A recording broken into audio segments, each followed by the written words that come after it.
إن الحمد لله نحمده ونستعينه ونستغفره ونؤمن به ونتوكل عليه ونعوذ بالله من شرور أنفسنا ومن سيئات أعمالنا من يهده الله فلا مضل له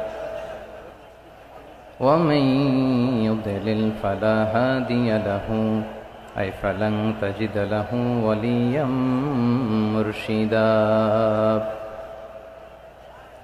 ونشهد أن لا إله إلا الله وحده لا شريك له هو الذي لا ضد له ولا ند له لا مثل له ولا مثيل له لا وزير له ولا كفيل له لا شبه له ولا شبيه له لا ولد له ولا والد له وهو الواحد الفرد الصمد لم يلد ولم يولد ولم يكن له كفوا أحد ونشهد أن سيدنا ونبينا وحبيبنا وبشيرنا ونذيرنا وطبيبنا وطبيب قلوبنا وحبيبنا وحبيب ربنا محمدا عبد الله ورسوله أرسله بالحق بشيرا ونذيرا وداعيا إلى الله بإذنه وسراجا منيرا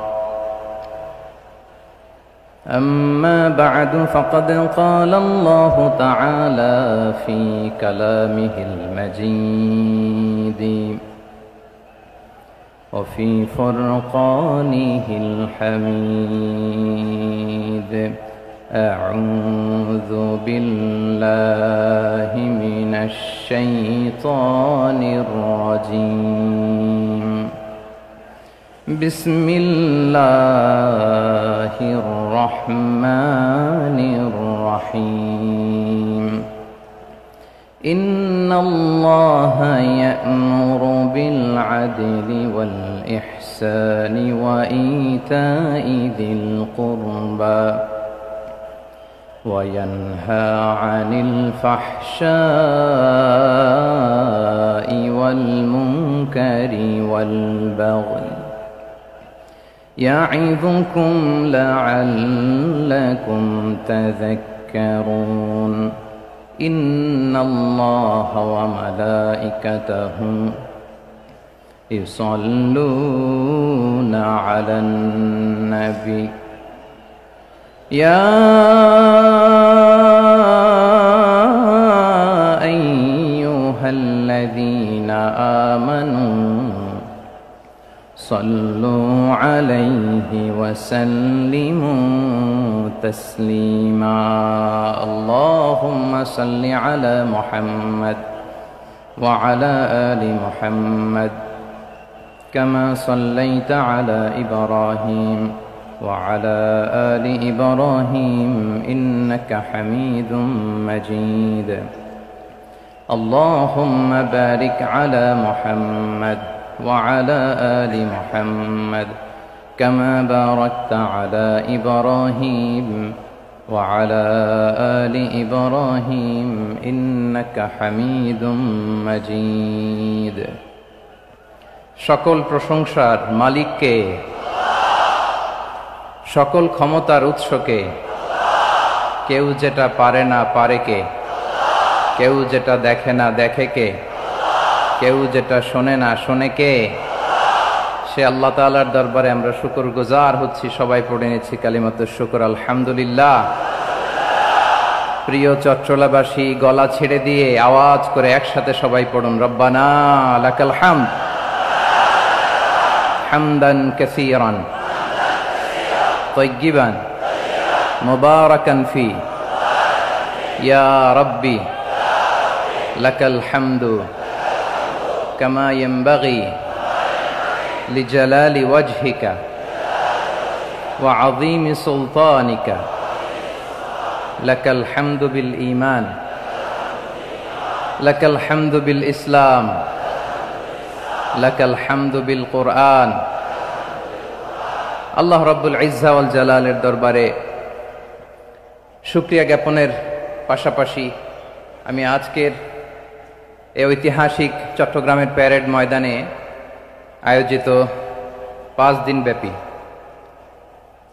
তাফসিরুল কোরআন মাহফিলের যারা সম্মানিত আয়োজকবৃন্দ, ইসলামী সমাজ কল্যাণ পরিষদ চট্টগ্রামকে অন্তরের অন্তঃস্থল থেকে ধন্যবাদ এবং মোবারকবাদ জানাতে চাই, যারা দীর্ঘ কয়েক মাস ব্যাপী অনেক কষ্ট করে, অনেক ডিজাইন করে, অনেক প্ল্যান প্রোগ্রাম করে এরকম চমৎকার একটি কোরআনের বাগানকে সাজিয়েছে। আজকের এই প্রোগ্রামের সম্মানিত সভাপতি, প্রধান অতিথি, বিশেষ অতিথি, মঞ্চে উপবিষ্ট উলামায়ে কেরাম, কমিউনিটি লিডার্স, চট্টগ্রামের বিভিন্ন পর্যায়ের বিভিন্ন দলের সামাজিক, ধর্মীয়, রাজনৈতিক নেতৃবৃন্দ, ব্যবসায়ী ভাইয়েরা, চাকরিজীবী ভাইয়েরা, শ্রমজীবী ভাইয়েরা, ছাত্র ভাইয়েরা, পর্দার আড়ালে আমার মায়েরা এবং বোনেরা, সাংবাদিক বন্ধুরা, মিডিয়া কর্মী, ইউটিউবার্স, ভলান্টিয়ার্স, আপনাদের সবাইকে অন্তরের অন্তঃস্থল থেকে শুভেচ্ছা জানাই, মোবারকবাদ জানাই। আপনারা সবাই কেমন আছেন? সবাই ভালো আছেন? সুস্থ আছেন? দোয়া করি আল্লাহ তাআলা আপনাদের সবাইকে ভালো রাখুন, সুস্থ রাখুন, নিরাপদে রাখুন। আমরা সবাই পড়ি আমিন। সম্মানিত সুধী, হযরতুল আল্লাম শহীদ মরহুম আল্লামা দেলওয়ার হোসেন সাঈদী রাহিমাহুল্লাহ, ওনার স্মৃতি বিজড়িত আজকের এই ঐতিহাসিক প্যারেড ময়দানের তাফসিরুল কোরআনের প্রোগ্রামে সব আছে। স্টেজ আছে, শ্রোতা আছে, প্যান্ডেল আছে, মিডিয়া কাভারেজ আছে, কিন্তু আমাদের কলিজার টুকটাটা আমাদের মাঝে নাই। আজকের এই প্রোগ্রামে আলোচক হয়ে এই চেয়ারে আমি না বসে ওই শ্রোতাদের কাতারে বসে যদি আমাদের আল্লামার নুরানি চেহারার দিকে তাকিয়ে ওয়াজ শুনতে পারতাম, আমাদের হৃদয়টা ঠান্ডা হয়ে যেত, আমাদের তৃষ্ণার্ত হৃদয় শান্ত হতো। সব আজকে আছে, কি যেন নাই, ঠিক কিনা বলেন? আল্লাহ তাআলা প্রতি 100 বছরে একজন মুজাদ্দিদ পাঠায়, প্রতি 100 বছরে একজন মুজাদ্দিদ, যিনি সমাজকে সংস্কার করেন। আল্লামা দেলওয়ার হোসেন সাঈদী রাহিমাহুল্লাহ ছিলেন তেমন একজন মুজাদ্দিদ। চিৎকার করে বলেন ঠিক কিনা? উনি শিরক বিদআতের আস্তানাকে তছনছ করে দিয়েছেন, তাওহীদের বাণীকে সমুন্নত করেছেন, গণমানুষের কাছে তাফসিরুল কোরআনকে জনপ্রিয় করেছেন। আজীবন আজীবন তিনি ইসলামকে বিজয়ী শক্তি হিসেবে দেখার স্বপ্ন দেখতেন। এত প্রাঞ্জল ভাষা, এত চমৎকার আধুনিক প্রেজেন্টেশন, গণমানুষের কাছে কোরআনের তাফসিরকে এভাবে জনপ্রিয় করে তোলার মতো ব্যক্তিত্ব আল্লামা সাঈদী ছাড়া দ্বিতীয় কেউ এই বাংলার ভূখণ্ডে নাই। এই যে তাফসিরুল কোরআন, এই যে টার্মিনোলজি, এই টার্মটাই উনি আসলে জনপ্রিয় করেছেন। আমরা আগে জানতাম না যে এভাবে তাফসির করা যায়, এভাবে scientific indications of the Holi কোরআনকে মানুষের কাছে পেশ করা যায়, এভাবে এত জীবন ঘনিষ্ঠ করে, এত ইন্টারেক্টিভ করে কোরআনের কথাগুলো মানুষের কাছে উপস্থাপন করা যায়। উনি অন্যায়ের বিরুদ্ধে সবসময় সোচ্চার ছিলেন, প্রতিবাদী কণ্ঠস্বর ছিলেন। ওনার আলোচনা শুনলে দেহের রক্ত টকবক করে ফুটতে থাকতো। আল্লাহু আকবার, আল্লাহু আকবার, আল্লাহু আকবার। He was a strong mouthpiece of Islamic revivalism. Islamic জাগরণের স্ট্রং মাউথপিস ছিলেন আল্লামা সাঈদী রাহিমাহুল্লাহ। অনেক দোয়া পেয়েছেন। আমরা পড়েছি, এমন জীবন তুমি করিবে গঠন, মরণে হাসিবে তুমি, কাঁদিবে ভুবন। গোটা বিশ্বকে তিনি কাঁদিয়েছেন। আল্লামা যখন ইন্তেকাল করলেন, আমি তখন মালয়েশিয়া থেকে যুক্তরাষ্ট্রে একটা কনফারেন্সে যোগ দিতে যাচ্ছি, কাতার এয়ারলাইন্সে। মালয়েশিয়া থেকে দোহাতে নামলাম। দোহায় যখন আমার ট্রানজিট, তখন শুনতে পেলাম যে আল্লামা বিদায় নিয়েছেন। সোশ্যাল মিডিয়ায় শুনে বিশ্বাস করতে পারলাম না। মুহূর্তের মধ্যেই মাসুদ সাইদি ভাইকে মেসেজ করলাম, উনি কোনো উত্তর দিতে পারলেন না। মাসুদ ভাইয়ের সাথে যখন কোলাকুলি করি, আমাদের শামীম ভাইয়ের সাথে যখন কোলাকুলি করি, মনে হচ্ছে আল্লামা সাইদির ঘ্রাণ পাই। শরীরটা লিটারালি কাঁপছিল, নিজেকে মানাতে পারছিলাম না, বিশ্বাস করতে পারছিলাম যে আসলে আল্লামা বিদায় নিয়েছেন। ইন দ্য মিন টাইম আমার সেকেন্ড ফ্লাইট দোহা টু নিউ ইয়র্ক, 12 ঘন্টার ফ্লাইটে উঠলাম। ইন্টারনেট থেকে বিচ্ছিন্ন হলাম। নামার পরে শুনলাম আল্লাহু আকবার, যেখানে ওনাকে কবরস্থ করার কথা ছিল সেখানেও কবর দিতে দেয়া হয় নাই। ছবিগুলো দেখতে লাগলাম, হাসিমাখা মুখ, হাসিমাখা নিথর দেহটা, মরণে হাসিবে তুমি কাঁদিবে ভুবন।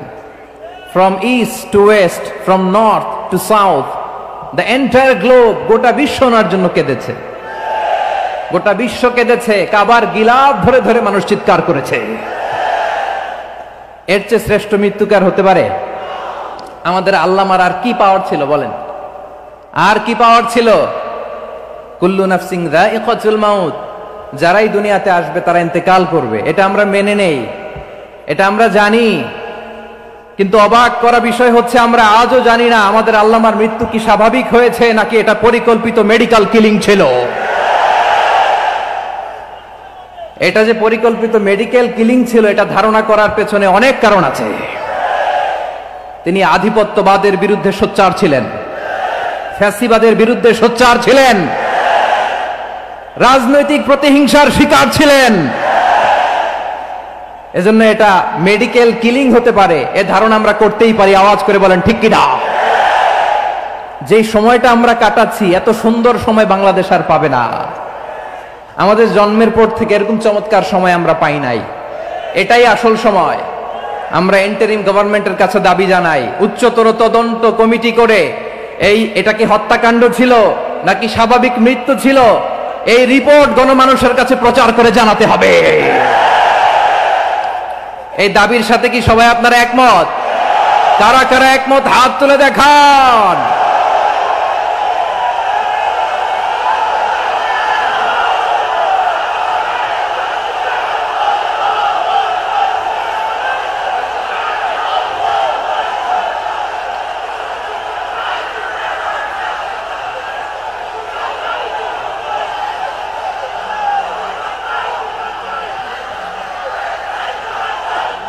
আমার প্রিয় ভাইয়েরা, প্রিয় চট্টলাবাসী, আল্লাহ তাআলা তার এই মুখলেস গোলামকে তার জান্নাতুল ফেরদাউসের মেহমান হিসেবে কবুল করুক, তার জীবনের সকল খেদমাগুলোকে কবুল করুক, জান্নাতুল ফেরদাউসের আলা মাকামে তাকে মেহমান হিসেবে কবুল করুক।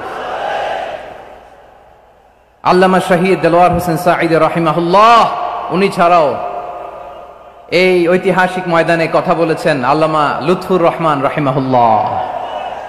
চলে গিয়েছেন আমাদেরকে ছেড়ে। তিনি বলতেন, ইনশাআল্লাহ মিজান আবার আসবে। হুজুর আমি তো আসলাম, আপনি তো আমাদেরকে ছেড়ে চলে গেলেন। আল্লাহু আকবার, আল্লাহু আকবার, আল্লাহু আকবার। গলায় কোনো সুর ছিল না, সুর দিয়ে কথা বলতেন না, কিন্তু এত চমৎকার শব্দের বুনন, এত চমৎকার প্রেজেন্টেশন, এত চমৎকার ভাবে ঐতিহাসিক বর্ণনাগুলো তিনি উপস্থাপন করতেন। মন্ত্রমুগ্ধ হয়ে আমরা আল্লামা লুৎফুর রহমানের কথা শুনেছি। আমরা হযরতুল আল্লাহ লুৎফুর রহমান রাহিমাহুল্লাহর জন্য এই বিশাল ময়দান থেকে দোয়া করছি, আল্লাহ তাআলা তুমি তোমার এই খাদেমকে জান্নাতের মেহমান হিসেবে কবুল করে নাও। আরো অনেক আল্লামারা এখানে কথা বলেছেন, বিশেষ করে বাইতুল শরফের মরহুম পীর সাহেব হুজুর থেকে শুরু করে আরো যারা যারা তারকাতুল্য ওলামায়ে কেরাম এই চট্টগ্রামের ময়দানে কথা বলেছেন, আলো ছড়িয়েছেন। আমরা এই লক্ষ লক্ষ তাওহীদি জনতাকে নিয়ে তাদের জন্য দোয়া করছি, আল্লাহ তাআলা ওনাদের জীবনের সকল ভুল ত্রুটি ক্ষমা করে দিয়ে তাদেরকে জান্নাতুল ফেরদাউসের মেহমান বানিয়ে নিক। আমরা এই ঐতিহাসিক প্যারেড ময়দানের প্রোগ্রাম থেকে স্মরণ করতে চাই 24-এর ছাত্র নাগরিক অভ্যুত্থানে আমার যে সমস্ত ছাত্র নাগরিক ভাইয়েরা দেহের তাজা রক্ত বিলি দিয়ে নতুন বাংলাদেশ আমাদেরকে উপহার দিয়েছে। বিশেষ করে আপনাদের এই চট্টগ্রামের শহীদ ফয়সাল, শহীদ ওয়াসিম সহ সকল শহীদকে আল্লাহ তাআলা কবুল করুক, আমরা সবাই পড়ি আমিন। প্রিয় ভাইয়েরা, আমি নগণ্য একজন কোরআনের ছাত্র, এত বিশাল মঞ্চে এত বড় প্ল্যাটফর্মে কথা বলা আমার জন্য সাজে না। তারপরও আমাদের মুরব্বীরা আমাদের ডানে বায়ে বসে আছেন, ওনাদের আদেশ ক্রমে, ওনাদের অনুমতি ক্রমে কিছু কথা আজকের এই ঐতিহাসিক প্রোগ্রামে আপনাদের সামনে উপস্থাপন করার চেষ্টা করব। ওমা তৌফিক ইল্লা বিল্লাহ। প্রিয় ভাইয়েরা, 5 দিন ব্যাপী এই তাফসিরুল কোরআনের প্রোগ্রামে অনেক ওলামা হযরত কথা বলেছেন। যারা কোরআন সুন্নাহ থেকে আমাদেরকে কোরআনের কথাগুলো শোনালেন, আমরা যেন সেগুলো আমল করতে পারি, আল্লাহ আমাদেরকে তৌফিক দান করুক। শুরুতে আমাদের নিয়তটাকে খালেস করে নেওয়া দরকার। এই যে গ্যাদারিং, এই যে হিউজ শোডাউন, এগুলো যদি আমাদের নিজেদেরকে পরিবর্তন না করে তাহলে এতে কোনো লাভ নাই। জোরে বলেন ঠিক কিনা? এই প্রোগ্রাম যদি আমাদের জীবনকে পরিবর্তন করে, আমাদের চিন্তার ডিএনএ কে চেঞ্জ করে দেয়, তাহলেই চট্টগ্রামের প্যারেড ময়দান সার্থক। আসুন আমরা চিন্তাকে খালেস করে নেই। আমরা সবাই নিয়ত করি যে যতটুকু কথা আমরা কোরআনের আলোকে শুনবো, আমলের নিয়তে শুনবো ইনশাআল্লাহ। বলেন সবাই। আপনারা সবাই ঠিকঠাক আছেন তো? কখন আসছেন আপনারা? সবাই আসছেন কখন? সকালে, কেউ দুপুরে, 9টায়? আল্লাহ আল্লাহ আল্লাহ। দুপুরের খাবার খাওয়ার সুযোগ হয়েছিল? খান নাই? রোজা রাখছেন? আহা, আমি কি দিয়ে বিদায় দেব আমার এই ভাইগুলোরে? আল্লাহ তুমি আমার ভাইগুলোরে কবুল করো। ইসলামের পক্ষের এই গণজোয়ারকে আগামীর বাংলাদেশের ইসলামের জন্য তুমি কবুল করো।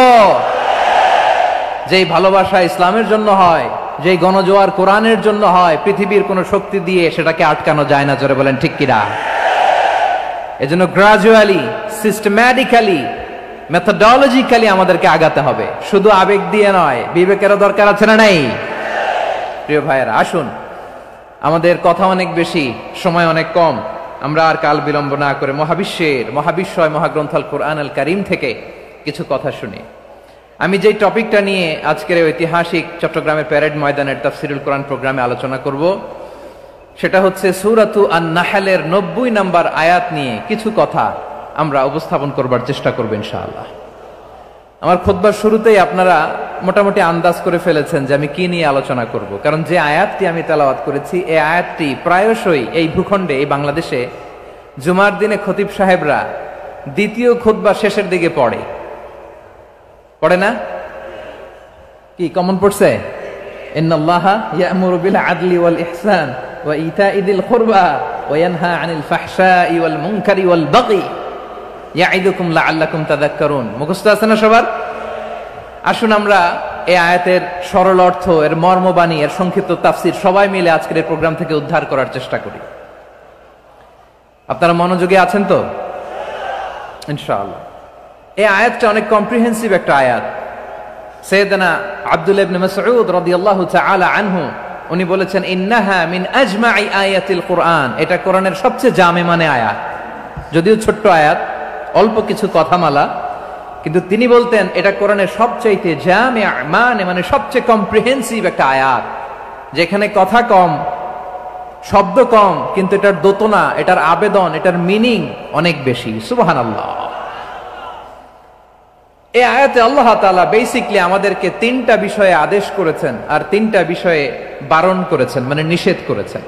আওয়াজ করে বলুন, আদেশ করেছেন কয়টা? প্রিয় চট্টলার ভাইয়েরা, আমার মতো এই যে 3 আঙ্গুল উঁচু করে বলেন, আদেশ করেছেন কয়টা? আবার নিষেধও কয়টা? মানবো তো আমরা ইনশাআল্লাহ? বলেন সবাই। 3 do's and 3 don'ts, do's and don'ts, 3টা আদেশ, 3টা নিষেধ। এই 3টা আদেশ আর 3টা নিষেধের ভেতরে আল্লাহ তাআলা গোটা ইসলামী শরিয়ার মূল নির্যাসকে ঢুকিয়ে দিয়েছেন। সুবহানাল্লাহ। এই ছোট্ট একটা আয়াতে গোটা ইসলামী শরিয়ার, the gist, the cream of the creams, গোটা ইসলামী শরিয়ার মূল নির্যাসকে আল্লাহ ঢুকিয়ে দিয়েছেন। 3টা আদেশ আর 3টা নিষেধ। আসুন আমরা সরাসরি কোরআন থেকে শুনি, সবাই পড়ুন। আউযু বিল্লাহি মিনাশ শাইতানির রাজীম।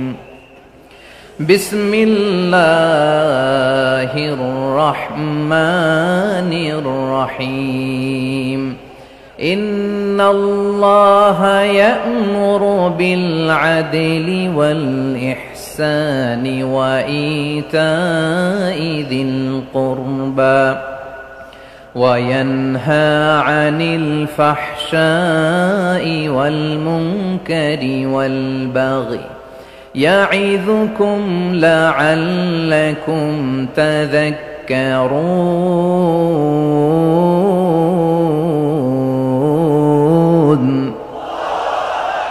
আল্লাহ তাআলা ইরশাদ করছেন ইন্নাল্লাহা ইয়া'মুরু বিল আদলি ওয়াল ইহসান, নিশ্চয় আল্লাহ তাআলা তোমাদেরকে ন্যায় বিচারের আদেশ দেন, সদাচরণের আদেশ দেন, নিকট আত্মীয়দেরকে দানের আদেশ দেন। আদেশ কয়টা? আওয়াজ করে সবাই বলুন তো কয়টা? নিশ্চয় আল্লাহ তাআলা তোমাদেরকে ন্যায় বিচারের আদেশ দেন, সদাচরণের আদেশ দেন, তিনি তোমাদের নিকট আত্মীয়দেরকে দানের আদেশ দেন, আর তিনি তোমাদেরকে অশ্লীলতা থেকে নিষেধ করেন, মন্দ কাজ থেকে নিষেধ করেন, অবাধ্যতা সীমা লঙ্ঘন থেকে নিষেধ করেন। তিনি তোমাদেরকে উপদেশ দেন যাতে তোমরা শিক্ষা গ্রহণ করো। সুবহানাল্লাহ। উপদেশ দিচ্ছে স্বয়ং কে? তিনটা জিনিসের আদেশ। ইয়া'মুরু বিল আদল, সুবিচার ন্যায় বিচারের আদেশ তিনি দেন। ইহসানের আদেশ দেন যাতে আমরা ইহসান করি, একে অপরের প্রতি সুবিচার করি, মহানুভবতা দেখায়, অনুগ্রহ দেখায়, আর নিকট আত্মীয়দেরকে যেন আমরা দান করি। এই তিনটা আদেশ তিনি দিয়েছেন। আর কোন তিনটা জিনিস থেকে তিনি বারণ করেছেন? অশ্লীলতা, ফাহশা, মুনকার, মানে সব মন্দ আর অসৎ কাজ, এগুলো থেকে তিনি আমাদেরকে বারণ করেন। ওয়াল বাগি, অবাধ্যতা, সীমা লঙ্ঘন, এই তিনটা কাজ থেকে তিনি আমাদেরকে বারণ করেন। তিনি আমাদেরকে উপদেশ দেন, স্বয়ং আল্লাহ তাআলা আমাদেরকে উপদেশ দেন যাতে করে আমরা শিক্ষা গ্রহণ করি। সুবহানাল্লাহ পড়ে। তাহলে আসুন আমরা ধরে ধরে একটা একটা করে সামনের দিকে আগাই। আল্লাহ তাআলা প্রথমে আমাদেরকে আদেশ দিয়েছেন আদালের। ইন্নাল্লাহা ইয়া'মুরু বিল আদল, আওয়াজ করে বলুন আল আদাল।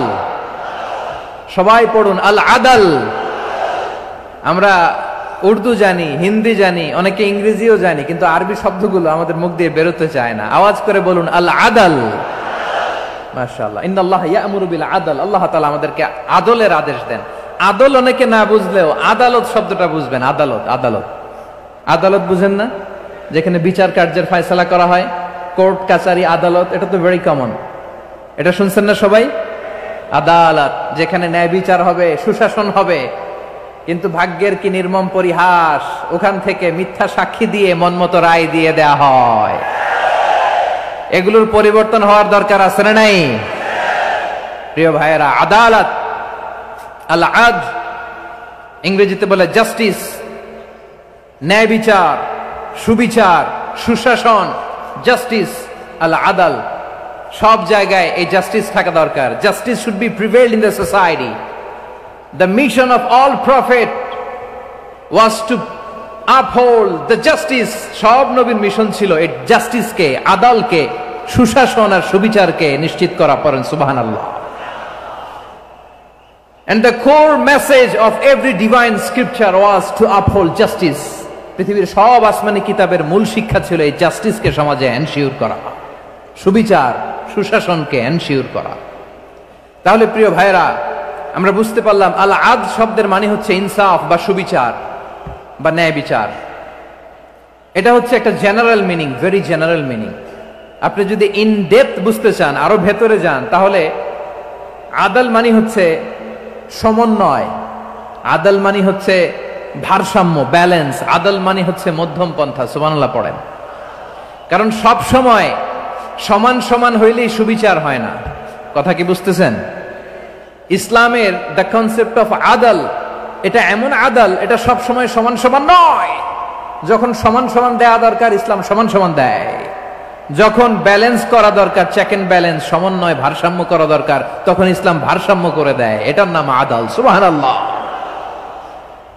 সহজ করে আপনাদেরকে বুঝাই। যেমন ধরুন, একটা পরিবারের 3 জন সদস্য, স্বামী, স্ত্রী আর সন্তান, তাদের সকালবেলার ব্রেকফাস্টে স্বামীর সকালের নাস্তায় স্বামীর 3টা রুটি লাগে, স্ত্রীর 2টা লাগে, আর সন্তানের 1টা রুটি লাগে।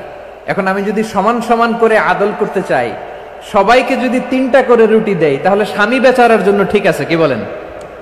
কথা কি বুঝতেছেন না কষ্ট হয়ে যাচ্ছে? যদি সমান সমানের নিয়মে আগাই, তাহলে 3টা করে যদি রুটি দেই স্বামীর জন্য ওকে, কিন্তু স্ত্রীর জন্য 1টা বেশি হয়ে যায়। আর সন্তানের জন্য কয়টা বেশি হয়? আচ্ছা, এই তো বুঝতেছেন, মাশাআল্লাহ।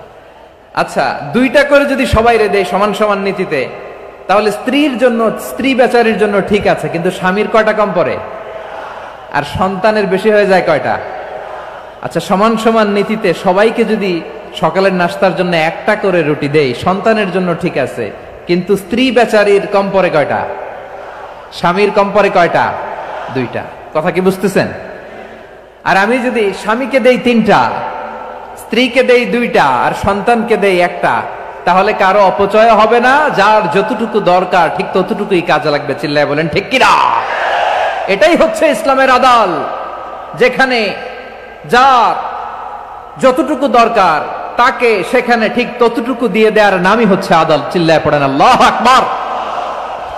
রব্বুল আলামিন বলেন, ইউসিকুমুল্লাহু ফি আওলাদিকুম লিযযাকারি মিসলু হাযযিল উনসায়াইন। আল্লাহ তোমাদেরকে ওসিয়ত করেন, তোমাদেরকে আদেশ দেন, উত্তরাধিকার সম্পদ যখন বন্টন হবে, ছেলেরা যতটুকু পাবে, মেয়ে পাবে তার অর্ধেক। সুবহানাল্লাহ বলেন। দেখেন, ছেলে যদ্দূর, মেয়ে অর্ধেক, ছেলে ডবল পাবে। আপাত দৃষ্টিতে মনে হয় এখানে অবিচার হয়েছে, কিন্তু আসলে কি অবিচার হয়েছে? আপনি বিয়ের ক্ষেত্রে যান, ওইখানে আবার ছেলে মোহরানা দেয়, মেয়ে সেখানে মোহরানা পায়, তাহলে চেক এন্ড ব্যালেন্স, ভারসাম্য, ব্যালেন্স, মধ্যম পন্থা এখানে আছে না নাই? এটাই হচ্ছে ইসলামের আদল। আল্লাহ তাআলা এই আদলের আদেশ দিয়েছেন, সুবিচার, ন্যায় বিচার, সুশাসন এবং ভারসাম্যের আদেশ দিয়েছেন। প্রিয় ভাইয়েরা, একটি শান্তিময় সমাজ, একটা সমৃদ্ধ সমাজ, একটা মানবিক সমাজ যদি আমরা পেতে চাই, এই আয়াতের মধ্যে যতগুলো পয়েন্ট আছে সবগুলোর বাস্তবায়ন লাগবে।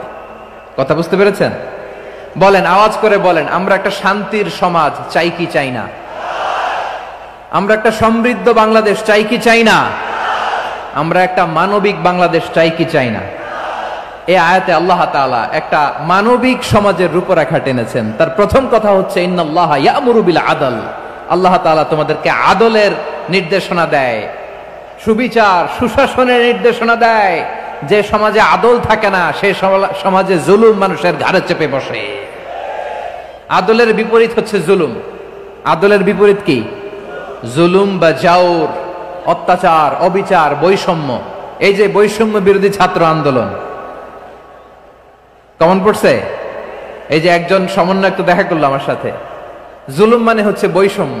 বৈষম্যের স্থান ইসলামে নাই, অবিচারের স্থান ইসলামে নাই, জুলুমের স্থান ইসলামে নাই। আল্লাহ তাআলা বলেন যে আমি জুলুমকে নিজের জন্য হারাম করেছি এবং তোমাদের জন্য হারাম করেছি। বিশ্বনবী ফরমান, আল্লাহ তাআলা বলেন হাদিসে কুদসিতে, ইয়া ইবাদি ইন্নী হারামতুয যুলমা আলা নাফসি ওয়া জাআলতুহু বাইনাকুম মুহাররামান ফালা তাযালামু। আমার গোলামেরা শোনো, নিশ্চয় আমি আল্লাহ তাআলা জুলুমকে আমি আমার উপরে হারাম করেছি, অনুরূপভাবে জুলুম করাকে তোমাদের উপরেও হারাম করেছি। ফলে ফালা তাযালামু, তোমরা একে অপরের সাথে জুলুম করো না। নির্দেশনাটা কার? খবরদার, জুলুমের সাথে আমাদের কোনো সম্পর্ক নাই। আল্লাহ তাআলা আদলের আদেশ দিয়েছেন, আদালতের আদেশ দিয়েছেন, সুশাসনের, ন্যায় বিচারের আদেশ দিয়েছেন। ইন্নাল্লাহা ইয়ামুরু বিল আদল, আমাদেরকে আদল প্রতিষ্ঠা করতে হবে। জুলুমের সাথে ইসলামের কোনো সম্পর্ক নাই। আল্লাহ তাআলা জালিমদের জন্য কঠিন শাস্তি প্রস্তুত করে রেখেছেন। যারা এই আদলকে ভুলুণ্ঠিত করে জুলুমের রাস্তায় হাঁটতে চায়, তাদের প্রাপ্য কিয়ামতের ময়দানে বুঝিয়ে দিবে কে? আল্লাহ তাআলা তাদের প্রাপ্যকে বুঝিয়ে দিবেন। এজন্য বিশ্বনবী বলে, খবরদার, তোমরা ইনসাফ করবে, আদল করবে, জুলুম করবে না। আয-যুলমু যুলুমাতুন ইয়াউমাল কিয়ামা, জুলুম কিয়ামতের দিন অন্ধকার হয়ে জালিমের ঘাড়ে চেপে বসবে। আবার বিশ্বনবী বলতেন, ইত্তাকি দাওয়াতাল মাজলুম, খবরদার, তোমরা মজলুমের কান্নাকে ভয় করো। ফাইন্নাহু লাইসা বাইনাহু ওয়া বাইনাল্লাহি হিজাব, কেননা মজলুমের কান্নার মাঝে আর আল্লাহর আরশের মাঝে কোনো পর্দা থাকে না। বিশ্বাস হয়? এই কথা বিশ্বাস হয়?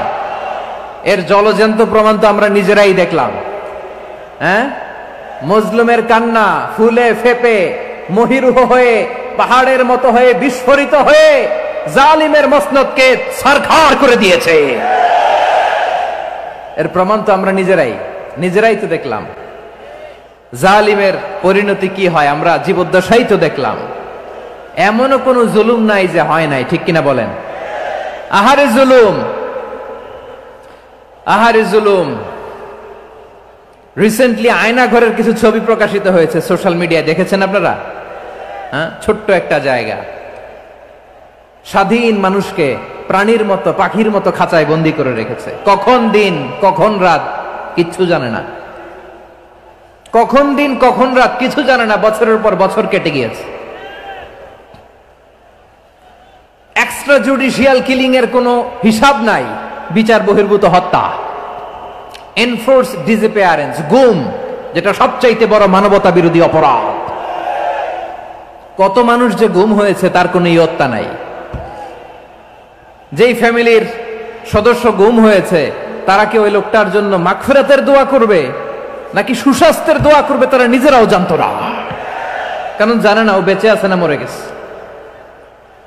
আহা, বিডিআর নওজওয়ানদের যারা ছাড়া পেল দেখলাম বিনা অপরাধে, কোনো অন্যায় ছাড়া অপরাধ ছাড়া তাদের জীবন থেকে, তাদের তারুণ্যের, তাদের যৌবনের 15 বছর 16 বছর 17 বছর নাই, 6 মাস বয়সের ছোট বাচ্চাকে রেখে জেলে গেছে।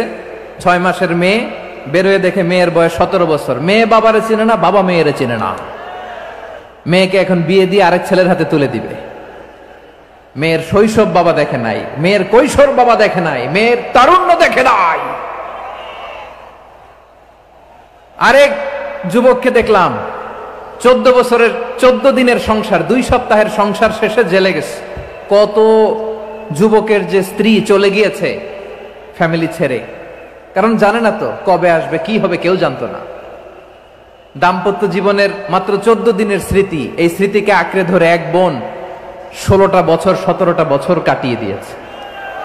আমি নিউজটা দেখে ভাবলাম আমার এই বোনের প্রতিটি দিন কিভাবে কেটেছে, প্রতিটি রাত কিভাবে কেটেছে, প্রতিটি ক্ষণ কিভাবে কেটেছে। বিশ্বনবী বলেছেন, ইত্তাকি দাওয়াতাল মাজলুম ফাইন্না লাইসা বাইনাহু ওয়া বাইনাল্লাহি হিজাব। মাজলুমের কান্নাকে ভয় করো, কারণ মাজলুমের কান্না আর আল্লাহর মাঝে কোনো পর্দা থাকে না। আমরা আর এরকম কোন জুলুম বাংলাদেশে দেখতে চাই না, জোরে বলেন ঠিক কিনা? আর কেউ নতুন করে জালিম হোক আপনারা চান? আবার নতুন করে কেউ ফ্যাসিস্ট হোক আপনারা চান? এক দল আরেক দলকে নিশ্চিহ্ন করার রাজনীতিতে মেতে উঠুক এটা আপনারা চান?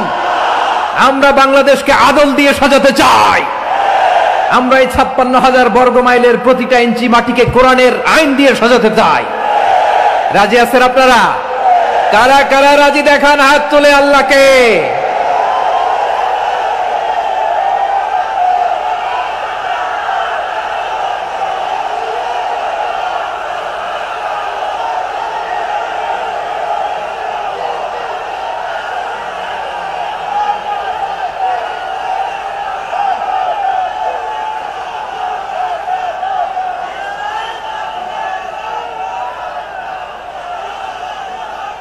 বসুন আমার প্রিয় বীর চট্টলার তৌহিদি মুসলমান, আমরা আর নতুন করে কেউ জালিম হোক এটা চাই না, নতুন করে আবার কেউ ফ্যাসিস্ট হোক আমরা চাই না, এক দল আরেক দলকে নিশ্চিহ্ন করার রাজনীতি করুক আমরা চাই না। আমরা সুশাসনের বাংলাদেশ চাই, আমরা মানবিক বাংলাদেশ চাই, আমরা একটা সমৃদ্ধ বাংলাদেশ চাই, আমরা বিশ্বের বুকে সম্মান নিয়ে মাথা উঁচু করে দাঁড়াতে চাই, ঠিক কিনা বলেন? আল্লাহ বললেন, এটা যদি তোমরা চাও, একটা সমৃদ্ধ সমাজ যদি বিনির্মাণ করতে চাও, মানবিক সমাজ যদি বিনির্মাণ করতে চাও, আমি তোমাদেরকে সেজন্য প্রথমে আদালতের নির্দেশ দিলাম। ইন্নাল্লাহা ইয়া'মুরু বিল আদল, নিশ্চয় আল্লাহ তাআলা তোমাদেরকে ন্যায় বিচার সুশাসন এটার আদেশ দেন। সুবহানাল্লাহ। আদাল, ন্যায় বিচারের আদেশ আল্লাহ তাআলা কোরআনের বিভিন্ন আয়াতে দিয়েছেন। আল্লাহ তাআলা বলছেন, ইন্নাল্লাহা يأمركم أن تؤدوا الأمانات إلى أهلها وإذا حكمتم بين الناس أن تحكموا بالعدل إن الله نعم ما يعظكم به إن الله كان سميعا بصيرا। আল্লাহ তাআলা বললেন, আল্লাহ আদেশ দিচ্ছেন যে ব্যক্তি আমানতের হকদার তার হাতে তোমরা আমানত পৌঁছে দাও, আর যখন তোমরা বিচার কার্য করবে, বিচার ফয়সালা করবে, আদালতের সাথে করো। সুবহানাল্লাহ বলেন। ওয়াইদা হাকামতুম বাইনান নাসি আন তাহকুমু বিল আদল, আদালতের সাথে করবা। আল্লাহ তাআলা বলেন, যারা জাজ হবে, বিচারক হবে, তাদের যদি বাদী বিবাদীর কারো সাথে শত্রুতা থাকে, কারো সাথে যদি কোনো ধরনের রেষারেষি থাকে, আল্লাহ বলেন বিচার কার্য করতে যে ওই শত্রুতা রেষারেষির কারণে আদালতের বাইরে যে অবিচার করে বিচার করো না। ওয়ালা ইয়াজরিমান্নাকুম শানাআনু কওমিন আলা আল্লা তা'দিলু ই'দিলু হুয়া আকরাবু লিত্তাকওয়া ওয়াত্তাকুল্লাহা ইন্নাল্লাহা খাবীরুম বিমা তা'মালুন। খবরদার কোন জাতির প্রতি, কোন গোষ্ঠীর প্রতি, কোন গোত্রের প্রতি আক্রোশ যেন তোমাদেরকে ন্যায় বিচার থেকে দূরে সরিয়ে না দেয়, বরং আমি আল্লাহর আদেশ হলো ই'দিলু, তোমরা আদল করো, ন্যায় বিচার করো, সুবিচার করো, সুশাসন প্রতিষ্ঠা করো। হুয়া আকরাবু লিত্তাকওয়া, এটাই তাকওয়ার সবচেয়ে কাছাকাছি। সুবহানাল্লাহ বলেন। কোরআনের বিভিন্ন আয়াতে আল্লাহ তাআলা স্পেসিফিকলি ধরে ধরে বিচার করার সময় আমরা যেন আদল করি সেটা বলেছেন। কোরআনের কোন কোন জায়গায় আল্লাহ তাআলা এই আল আদল শব্দটা ব্যবহার করেছেন। আবার একই জিনিস ইনসাফ, সুবিচার, সুশাসন, ন্যায় বিচার, ন্যায় পরায়ণতা বুঝাতে আল্লাহ তাআলা কখনো কখনো আল কিসত শব্দটা ব্যবহার করেছেন। আওয়াজ করে সবাই বলুন আল কিসত। প্রিয় ভাইরা, সবাই আওয়াজ করে আমার সাথে সাথে বলুন আল কিসত। আল্লাহ তাআলা বলেন, ওয়া ইন হাকামতা ফাহকুম বাইনাহুম বিল কিসতি ইন্নাল্লাহা ইউহিব্বুল মুকসিতিন। যখন তুমি বিচার করবে, বিশ্বনবীকে উদ্দেশ্য করে অ্যাড্রেস করে বললেন, নবী হে, ইহুদিরা কোনো বিষয়ে মীমাংসার জন্য যদি আপনার দরবারে আসে, যদি বিচার করতে হয়, খবরদার অবিচার করবেন না। ফয়সালা যেটা করবেন কিসতের সাথে করবেন, ন্যায় পরায়ণতার সাথে করবেন, কারণ ইন্নাল্লাহা ইউহিব্বুল মুকসিতিন, নিশ্চয় আল্লাহ রাব্বুল ইজ্জাত ন্যায় পরায়ণশীলদেরকে বড্ড ভালোবাসেন। সুবহানাল্লাহ বলেন। ন্যায় পরায়ণ লোকদেরকে আল্লাহ তাআলা বড্ড ভালোবাসেন। অন্য আয়াতে আল্লাহ তাআলা বলছেন, وَنَضَعُ الْمَوَازِينَ الْقِسْطَ لِيَوْمِ الْقِيَامَةِ فَلَا تُظْلَمُ نَفْسٌ شَيْئًا।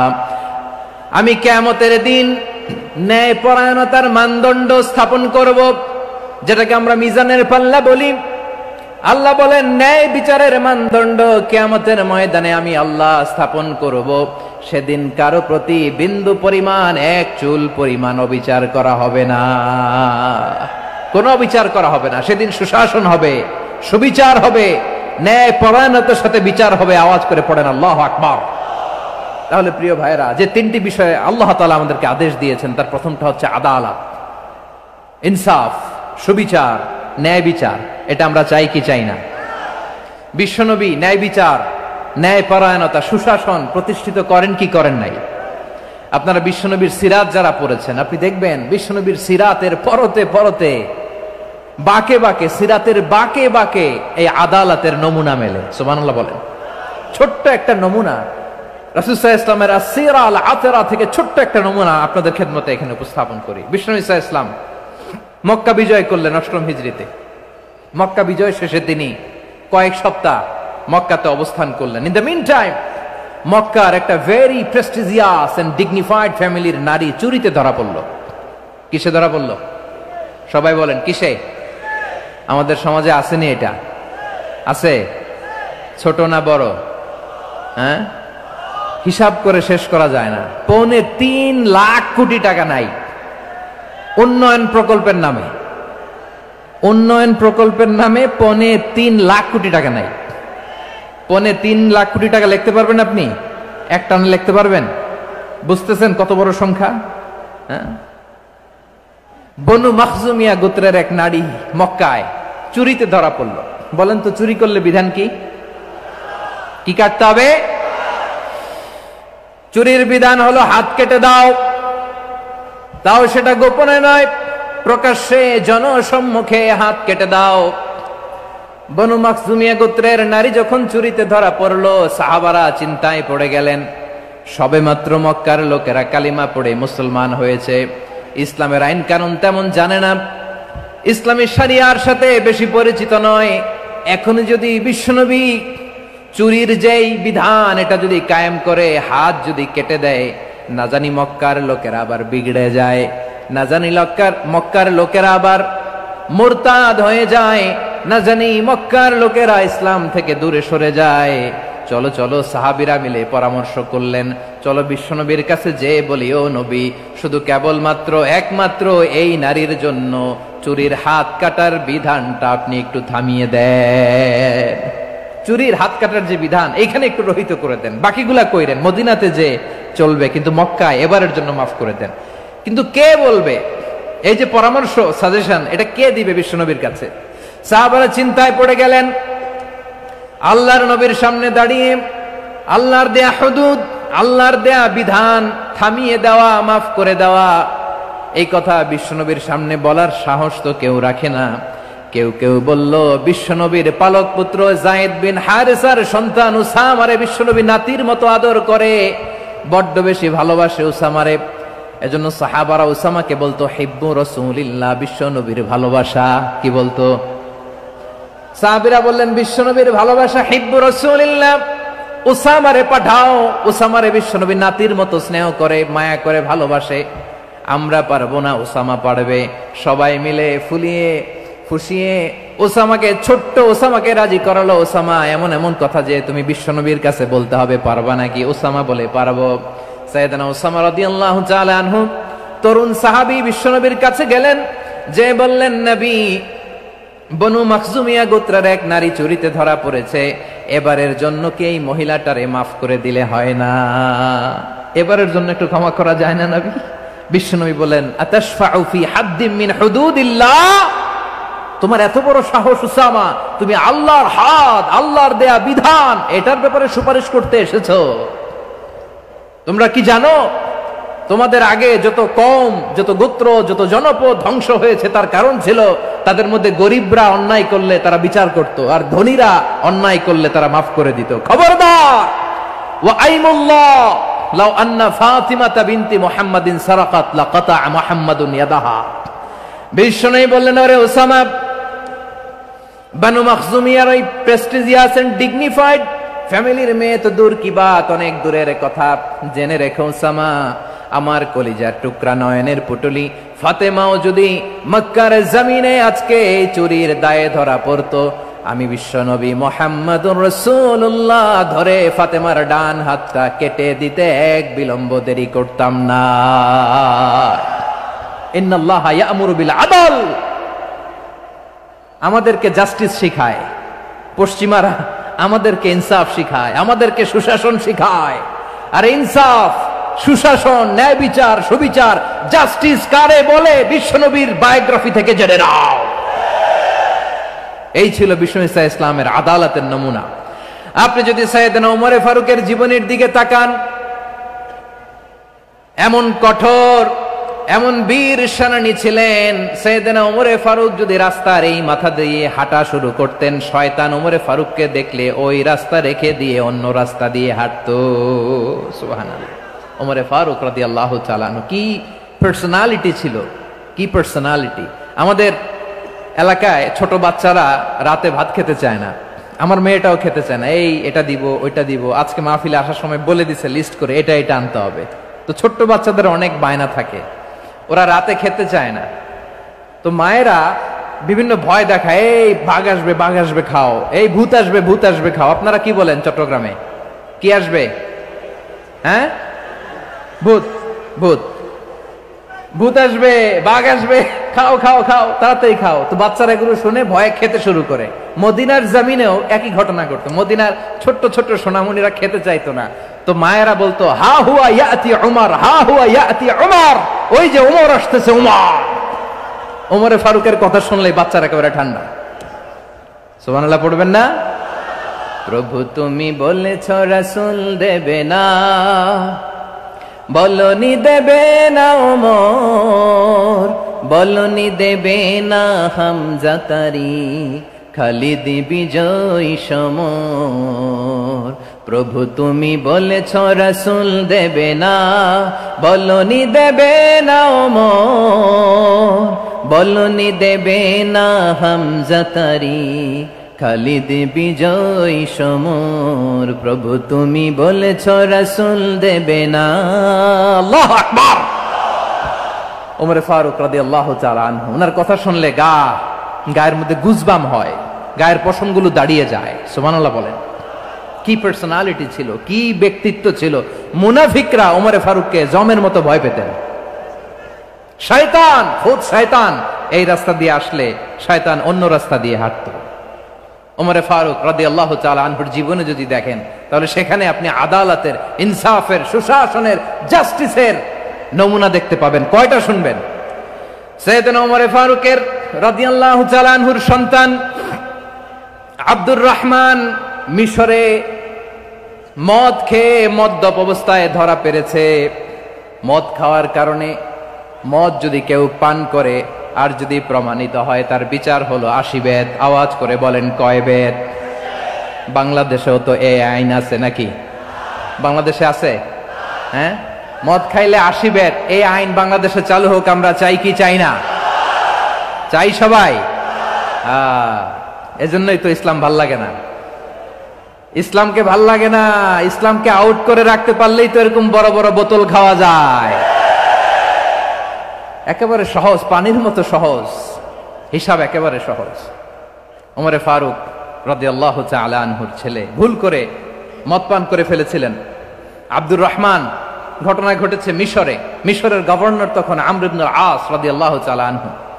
আব্দুর রহমানের ভাই যে গভর্নরকে বলল, গভর্নর যদি একটু দয়া করেন, খলিফার ছেলে আমার ভাই আব্দুর রহমান মদ্যপ অবস্থায় ধরা পড়েছে, জনসম্মুখে যদি আপনি বেত্রাঘাত করেন আমাদের প্রেস্টিজ থাকে না, যদি 80 বেত আপনি মারেন আমার কোনো কথা নাই, কিন্তু ঘরের ভেতরে মারেন। আব্দুর রহমানের ভাইয়ের সুপারিশ শুনে সাইয়েদনা আমর ইবনে আস রাদিয়াল্লাহু তাআলা আনহু রাজি হয়ে গেলেন। ঘরের ভেতরে লোকচক্ষুর আড়ালে 80 বেত তিনি মানলেন। কিন্তু ঘটনাক্রমে এই কথা লুকিয়ে লুকিয়ে ঘরের ভেতরে 80 বেত মারার কথা সাইয়েদনা ওমর ফারুক মদিনা থেকে জানতে পারলেন। মদিনা থেকে তিনি ফরমান জারি করলেন, এই বিচার যেমনটি আমর ইবনে আস আদায় করেছে, এটা প্রকৃতপক্ষে আদায় হয় নাই। আসো সবাই মদিনায় আসো, আমর ইবনে আস মদিনায় আসো, আব্দুর রহমানও আসো, সবাই আসো, জনসম্মুখে এই বিচার কার্যকর করতে হবে। সাইয়েদনা ওমর ফারুক মসজিদে নববীর পিলারের মধ্যে নিজের ছেলেকে বাঁধলেন, আবার জনসম্মুখে 80টা বেত তার গায়ের মধ্যে মারলেন। মাজমুয়ে ফাতাওয়া ইবনে তাইমিয়া রাহিমাহুল্লাহ উনি এটা নকল করেছেন। এটা সবচেয়ে বিশুদ্ধ মত। আরো অনেক মত আছে, মারা গেছে কবরের উপর, ওগুলো বাদই দিলাম। কেমন খলিফা ছিলেন, কেমন খলিফা! পশ্চিমারা তোমরা জাস্টিস আমাদেরকে শেখাও, ইনসাফ কারে বলে, সুশাসন আমাদেরকে তোমরা শিখাও। ওমর ফারুক রাদিয়াল্লাহু তাআলা আনহু ওই বিচারকে তিনি ধর্তব্য মনে করেন নাই। মদিনাতে এনে আবার জনসম্মুখে আবার 80 বেত মেরেছেন। মিশরে ওমর ফারুক রাদিয়াল্লাহু তাআলা আনহু আমর ইবনে আসকে গভর্নর করে পাঠালেন। সেখানে আমর ইবনে আসের ছেলে একটা প্রতিযোগিতায় রানার আপ হয়েছে। এক মিশরি সেখানে চ্যাম্পিয়ন হয়েছে। রানার আপ বুঝতে পেরেছেন তো? রানার আপ সেকেন্ড হয়েছে, এক মিশরি হয়েছে চ্যাম্পিয়ন প্রথম। কিন্তু গভর্নরের ছেলে ও জিততে পারে নাই, ও রাগে ওই মিশরীর গায়ের মধ্যে কয়েকটা লাঠি দিয়ে বাড়ি মেরেছে। মিশরী যে মদিনাতে ওমরে ফারুকের কাছে বিচার দিলেন, আপনার গভর্নরের ছেলে অন্যায়ভাবে আমার গায়ে হাত তুলেছে। সাইয়েদনা ওমরে ফারুক আবার ফরমান জারি করলেন, আসো মদিনাতে আসো। মিশরীকে ডাকলেন। ওই মিশরের গভর্নর আমর ইবনুল আস রাদিয়াল্লাহু তাআলা আনহুকে ডাকলেন, তার ছেলেকেও ডাকলেন, সবাই বসে রইল। আমর ইবনুল আস রাদিয়াল্লাহু তাআলা আনহু মাথা নিচু করে বসে আছেন, লজ্জায় কাচুমাচু। হায় হায়, আজকে আমার ছেলের কারণে আমিরুল মুমিনিন খলিফাতুল মুসলিমিন ওমরে ফারুকের কাছে আমি জনসম্মুখে লজ্জিত হচ্ছি। সাইয়েদনা ওমরে ফারুক বললেন, এই নাও লাঠি, গভর্নরের ছেলে তোমার মাথার মধ্যে যতগুলো বাড়ি মেরেছে, আজকে জনসম্মুখে তুমি অতগুলা বাড়ি মারো। মিশরী বলে, থাক, আপনি যে ডেকে আনছেন সবার সামনে এটা বলছেন, এতেই আমি খুশি। আল্লাহু আকবার। আপনার মহানুভবতা দেখে আমি খুশি, আর অপমানের দরকার নাই। ওমরে ফারুক বলে, না, খবরদার, এই কথা মিশরী তুমি বলো না, মারো, যতগুলা বাড়ি মেরেছে মারো। বাধ্য হয়ে মিশরী আমর ইবনুল আসের সামনে ওনার কলিজার টুকরা সন্তানের মাথার মধ্যে বাড়ি মারতে আরম্ভ করলেন। ঠিক যতগুলা বাড়ি গভর্নরের ছেলে আমর ইবনুল আসের ছেলে মিশরীর গায়ে মেরেছিল, মাথায় মেরেছিল, মিশরী গুনে গুনে ততটা মারলেন। এই দৃশ্য দেখে ওমরে ফারুক রেগে মেগে আগুন, রাগের চোটে রাগ সামলাতে না পেরে, আর নিজেকে সামলাতে না পেরে মিশরীরে বললেন, ছেলেরে মারা শেষ হয়ে গেলে এবার বাবার টাক মাথার মধ্যে কয়েকটা বাড়ি মার। রাগের চোটে, আউট অফ অ্যাঙ্গার, রাগের চোটে, যে আমার পাঠানো গভর্নর আমর ইবনুল আস তার ছেলেকে কেন আদব তারবিয়া কেন শিক্ষা দিতে পারে না। ছেলেরে মারা হইলে এবার আমর ইবনুল আসের মাথার মধ্যে দুইটা মারো। এটা রাগে বলেছেন, এটা শাস্তি হিসেবে না। সুবহানাল্লাহ পড়ে। তোমরা আমাদেরকে সুশাসন শিখাও, আমাদেরকে সুশাসন শিখাও। বিশ্বনবী বলেন, আদল এটা যেন তেন বিষয় না, এটা দিয়েই মানবিক সমাজ গড়তে হবে। আল্লাহ তাআলা কিয়ামতের কঠিন ময়দানে, যেদিন স্বামী স্ত্রীকে চিনবে না, স্ত্রী স্বামীকে দেখে পালিয়ে যাবে, বন্ধু বন্ধুরে চিনবে না, পীর সাহেব মুরিদরে চিনবে না, মুরিদ পীর সাহেবরে চিনবে না, দলের কর্মী তার নেতারে চিনবে না, নেতা তার কর্মীরে চিনবে না, বন্ধু বন্ধুরে দেখে পালাবে। এই কঠিন মুহূর্তে সূর্যটা মাথার কাছে চলে আসবে, জমিনটা তামার জমিন হবে। আজকের জমিনের মতো নয়, মানুষ ঘর্মাক্ত, ক্লান্ত, শ্রান্ত মাথার মগজগুলো কানের ছিদ্র আর নাকের ছিদ্র দিয়ে বেয়ে বেয়ে পড়বে। বিশ্বনবী ফরমান, কিয়ামতের ওই কঠিন ময়দানে 7 শ্রেণীর ব্যক্তিকে রব্বুল আলামিন তার আরশের নিচে ছায়া দিবেন। তার মধ্যে প্রথম শ্রেণীর ব্যক্তি হলো ইমামুন আদিল। ইমামুন আদিল, ন্যায়পরায়ণ শাসক, যে ইনসাফের সাথে বিচার করে, যে জাস্টিস সমাজে সার্ভ করে, যে সুশাসন নিশ্চিত করে, ওই ইমামুন আদিল। আদিল শব্দটা বুঝছেন না? ইন্নাল্লাহা ইয়া'মুরু বিল আদল, পাইছেন? আদিল। 7 শ্রেণীর ব্যক্তিকে আল্লাহ তাআলা সুশীতল আরশের নিচে ছায়া দিবেন, যেদিন তার দেয়া ছায়া ছাড়া কোনো ছায়া থাকবে না। এর প্রথম হচ্ছে ইমামুন আদিল, ন্যায়পরায়ণ শাসক। চিল্লায় বলেন সুবহানাল্লাহ। আবার বিশ্বনবী বললেন, ইন্নাল মুকসিতিনা ইনদাল্লাহি আলা মানাবির মিন নূর আন ইয়ামিনির রহমান। কিয়ামতের দিন যারা ন্যায়পরায়ণ হিসেবে আল্লাহর সামনে দাঁড়াবে, কিয়ামতের দিন রব্বুল আলামিন তার আরশের ডান দিকে ওই ন্যায়পরায়ণ লোকদের জন্য আরশের ডান দিকে একটা নূরের মিম্বারে তাদেরকে বসার সুযোগ করে দিবে। আল্লাহর আরশের ডান দিকে ন্যায়পরায়ণ লোকদের জন্য আল্লাহ তাআলা নূরের মিম্বার বানাবে। 4টেখানে কথা মনে করেছেন? আল আদাল, জাস্টিস। ইন্নাল্লাহা ইয়া'মুরু বিল আদল। আল্লাহ তাআলা এই আদালতের নির্দেশনা দেয়, সুবিচার, সুশাসন। প্রিয় ভাইয়েরা, এটা আমরা বাংলাদেশে চাই কি চাই না? এই যে অরাজকতা, এই যে অন্যায়, এই যে জুলুম, এই যে ইনকনসিস্টেন্সি, সমাজের অসঙ্গতি, এর প্রধান কারণ জাস্টিস নাই, সুবিচার নাই, সুশাসন নাই। শেষবারের মতো আওয়াজ করে বলেন তো, আমরা বাংলাদেশে আদল চাই কি চাই না? তাহলে প্রথম নির্দেশনা শেষ। আল্লাহ তাআলা তোমাদেরকে আদলের আদেশ দেন। এরপরে আল্লাহ বললেন, আমি তোমাদেরকে ইহসানের আদেশ দেই। ইন্নাল্লাহা ইয়া'মুরু বিল আদলি ওয়াল ইহসান, আমি তোমাদেরকে যেমনি আদলের নির্দেশনা দেই তেমনি ভাবে তোমাদেরকে ইহসানের নির্দেশনা দেই। ইহসান, আওয়াজ করে সবাই বলেন তো ইহসান। সবাই বলেননি, সবাই বললে এতটুকু আওয়াজ হবে আমি বিশ্বাস করি না। আওয়াজ করে বলুন আল ইহসান। ইহসান মানে কারোর প্রতি সফট হার্টেড হওয়া, মহানুভব হওয়া, অনুগ্রহ পরায়ণ হওয়া, অনুগ্রহশীল হওয়া, একে অপরের প্রতি দয়াদ্র হওয়া। একে অপরের প্রতি দয়াদ্র অনুগ্রহশীল হওয়া ছাড়া মানবিক সমাজ কঠিন কালেও গঠন করা সম্ভব না। প্রিয় ভাইয়েরা, সুন্দর আচরণ দিয়ে, ইহসান দিয়ে যা জয় করা যায়, নরম আচরণ দিয়ে যেটা অর্জন করা যায়, কঠোরতা দিয়ে সেটা পারা যায় না।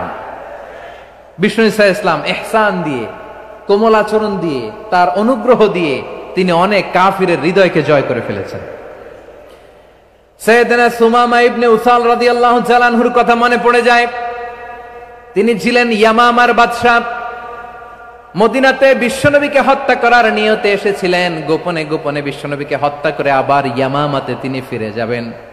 কিন্তু কি অবাক করা কাণ্ড, হত্যা করতে পারে নাই, সাহাবাদের হাতে তিনি ধরা পড়ে গেলেন। সাইয়েদনা সুমামা ইবনে উসাল রাদিয়াল্লাহু তাআলা আনহু হত্যার নিয়তে আসলেন, কিন্তু হত্যা করতে পারলেন না। সাহাবারা ওনাকে ধরে ফেললেন, ধরে মসজিদে নববীর পিলারের মধ্যে বেঁধে রাখলেন। সুমামা ইবনে উসাল, সিরাত থেকে শুনেন, সিরাত থেকে শোনাচ্ছি। রাদিয়াল্লাহু তাআলা আনহু ইয়ামামার অধিপতি ছিলেন। ইয়ামামা বিশ্বনবীকে হত্যার জন্য আসছেন, ধরা পড়ে গেছেন, এখন মসজিদে নববীতে বেঁধে রাখছে, তার মানে বন্দী। এখন স্ট্যাটাস কি? বন্দী, ক্যাপটিভ। বিষ্ণু ঈসা ইসলাম সাহাবাদেরকে বললেন তার খোঁজ খবর নিও, সুমামা ইবনে উসালের খোঁজ খবর নিও। সাহাবারা বলেন ইয়া রাসূলুল্লাহ, আপনাকে হত্যা করতে এসেছে, তার তো কঠিন ক্যাপিটাল পানিশমেন্ট হওয়া দরকার, কঠিন শাস্তি হওয়া দরকার। বিশ্বনবী বললেন না, আমি যেটা জানি তোমরা সেটা জানো না, তোমরা সুমামার সাথে ভালো আচরণ করো। বিশ্বনবী সুমামার কাছে গেলেন। প্রথম দিন যে তিনি কালেমার দাওয়াত দিলেন, ইমানের দাওয়াত দিলেন, ইসলামের দাওয়াত দিলেন, রিসালাতের দাওয়াত দিলেন, আখিরাতের দাওয়াত দিলেন। পরের দিন যে বিশ্বনবী সালাতের দাওয়াত দিলেন, যাকাতের দাওয়াত দিলেন, ইসলাম কি, কিভাবে, কেমন করে পালন করতে হয় চমৎকার আর্টিকুলেট করতে শুরু করলেন। তন্ময় হয়ে সুমামা ইবনে উসাল রাদিয়াল্লাহু তাআলা আনহু বিশ্বনবীর কথাগুলো শুনতে আরম্ভ করলো। একদিন নয়, দুই দিন নয়, টানা 3 দিন বিশ্বনবী সুমামার কাছে ইসলামকে প্রেজেন্ট করেছেন, উপস্থাপন করেছেন। আওয়াজ করে বলেন কয় দিন? 3 দিন। 3 দিন মসজিদে নববীতে বাধা। আর সাহাবীদেরকে বললেন তার খোঁজ খবর নিও, তোমরা যে রুটি বানাও এর মধ্যে সবচেয়ে ভালো আটার রুটিটা তারে দিও, সবচেয়ে রিফাইন্ড খেজুর, যেটা পিওর খেজুর, এটা তারে দিও। আর বিশ্বনবী নিজের উট থেকে দুধ দহন করে ওনার বাড়ির এক কর্মচারীকে বলেছেন দুধ দহন করে সুমামার জন্য নিয়ে যেও। সুবহানাল্লাহ পড়বেন না? সবাই তো অবাক, ইয়ামামা থেকে আসছে নবীকে হত্যা করতে, বিশ্বনবী দেখে তারে জামাই আদর করে,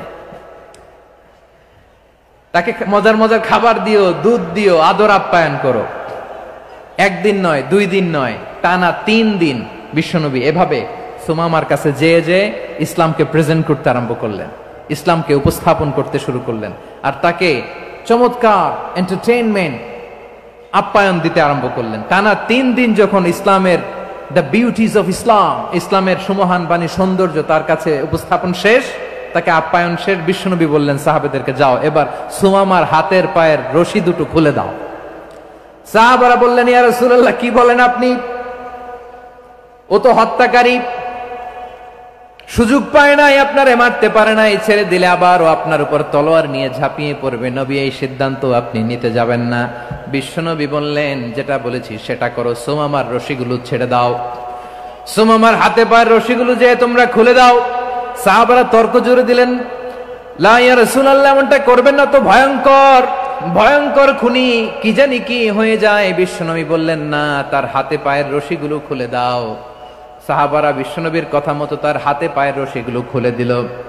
সুমামা মুহূর্তের মধ্যে মসজিদে নববী থেকে বের হয়ে ইয়ামামায় ফিরে না যে মসজিদে নববীর পাশে একটা খেজুর বাগান ছিল সেখানে চলে গেলেন।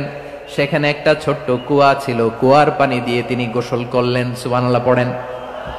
কুয়ার পানি দিয়ে গোসল করে মসজিদে নববীর সামনে এসে বিশ্বনবী এবং সাহাবাদের সামনে দাঁড়িয়ে সাব্বাবা উঁচু করে বললেন, আশহাদু আল্লা ইলাহা ইল্লাল্লাহ ওয়া আশহাদু আন্না মুহাম্মাদান আবদুহু ওয়া রাসূলুহু। আল্লাহু আকবার। আমি সাক্ষ্য দিচ্ছি আল্লাহ ছাড়া কোনো ইলাহ নাই, আর মুহাম্মদ আল্লাহ তাআলার প্রেরিত বান্দা এবং রাসূল। প্রিয় ভাইয়েরা, ইহসান দিয়ে যা জয় করা যায়, কঠোরতা দিয়ে সেটা কঠিনকালেও জয় করা যায় না। আওয়াজ করে বলেন ঠিক কি না? এবার সুমামা দাঁড়িয়ে বলে, ওগো নবী, আমি তো কালিমা পড়ে মুসলমান হয়ে গেলাম, এবার শোনেন, এই মুহূর্তের আগে আপনার চেহারার চাইতে নিকৃষ্ট কোনো চেহারা আমার কাছে ছিল না, কিন্তু শাহাদা পাঠ করার পরে আপনার চেহারার চাইতে উত্তম শ্রেষ্ঠ কোনো চেহারা আমার কাছে আর নাই। ও নবী, আজকের দিনের আগে ইসলাম ধর্মের চেয়ে নিকৃষ্ট অপছন্দনীয় কোনো ধর্ম আমার কাছে ছিল না, কিন্তু এই মুহূর্ত থেকে ইসলামের চেয়ে সেরা শ্রেষ্ঠ পছন্দনীয় কোনো ধর্ম আমার কাছে নাই। নবী গো, আজকের দিনের আগে মদিনার চাইতে অপছন্দনীয় নিকৃষ্ট কোনো শহর আমার কাছে ছিল না, কিন্তু এই মুহূর্তের পর থেকে মদিনার চাইতে কোনো শ্রেষ্ঠ শহর আমার জানা নাই। সে ছিল গমের বড় ডিলার, গম বেচতো। কি বেচতো? তার গম কিনে মক্কার লোকেরা রুটি খাইতো। সে ঘোষণা দিল, আজকে থেকে মক্কাবাসীদের জন্য সব গম আমি হারাম করে দিলাম, মক্কাবাসী এখন না খেয়ে মরে। সুবহানাল্লাহ পড়বেন না? মক্কাবাসী বিশ্বনবীর কাছে আসলেন, এসে বললেন, মুহাম্মদ, আমরা তো তোমার ভাই, তোমার চাচা, তোমার ভাতিজা, তোমার আত্মীয়, তুমি সুমামারে বলো সে যেন আবার গমের সাপ্লাই মক্কার জন্য অনুমতি দিয়ে দেয়। বিশ্বনবীর অনুমতি ক্রমে সুমামা আবার মক্কাতে গম পাঠাতে শুরু করলো। পড়েন সুবহানাল্লাহ। ইহসান, ইহসান দিয়ে আপনি যেটা জয় করতে পারবেন, you can win the heart of your enemies. ইহসান দিয়ে আপনি আপনার শত্রুর হৃদয়কে জয় করতে পারবেন। আওয়াজ করে বলেন ঠিক কি না? এজন্য আল্লাহ বললেন, ওয়া আনফিকু ফি সাবিলিল্লাহি ওয়া লা তুলকু বিআইদিকুম ইলাত তাহলুকা ওয়া আহসিনু ইন্নাল্লাহা ইউহিব্বুল মুহসিনিন। তোমরা আল্লাহর রাস্তায় দান করবে আর নিজেরা নিজেদেরকে ধ্বংসের হাতে ঠেলে দিও না। তোমরা একে অপরের প্রতি ইহসান করবে, কারণ ইহসানকারীদেরকে আল্লাহ বড্ড ভালোবাসেন। সুবহানাল্লাহ পড়েন। আবার সূরা রহমানে আল্লাহ বললেন, হাল জাযাউল ইহসানি ইল্লাল ইহসান ফাবিআইয়ি আলা, সবাই পড়েন, ফাবিআইয়ি আলাই রাব্বিকুমা তুকাযযিবান। ইহসানের প্রতিদান হিসেবে ইহসানি হয়। বিশ্বনবী সুমামার প্রতি যেমন ইহসান করেছেন, সুমামাও ঠিক তেমন ইহসান ফিরিয়ে দিয়েছে। ঠিক কিনা বলেন? তাহলে এক নম্বরে হচ্ছে আদ, ন্যায় বিচার। দুই নম্বরে সবাই বলেন ইহসান, সদাচরণ। ইহসান দুই ধরনের প্রিয় ভাইরা, ইহসান ফিল ইবাদা, ইহসান ফিল মুআমালা। ইহসান ফিল ইবাদা হচ্ছে একাগ্র অনুভবে ইবাদতে ডুব দেওয়া, এর নাম ইবাদতের ইহসান। সুবহানাল্লাহ পড়ে। বিশ্বনবী বলেন ইহসান মানে কি জানো নাকি?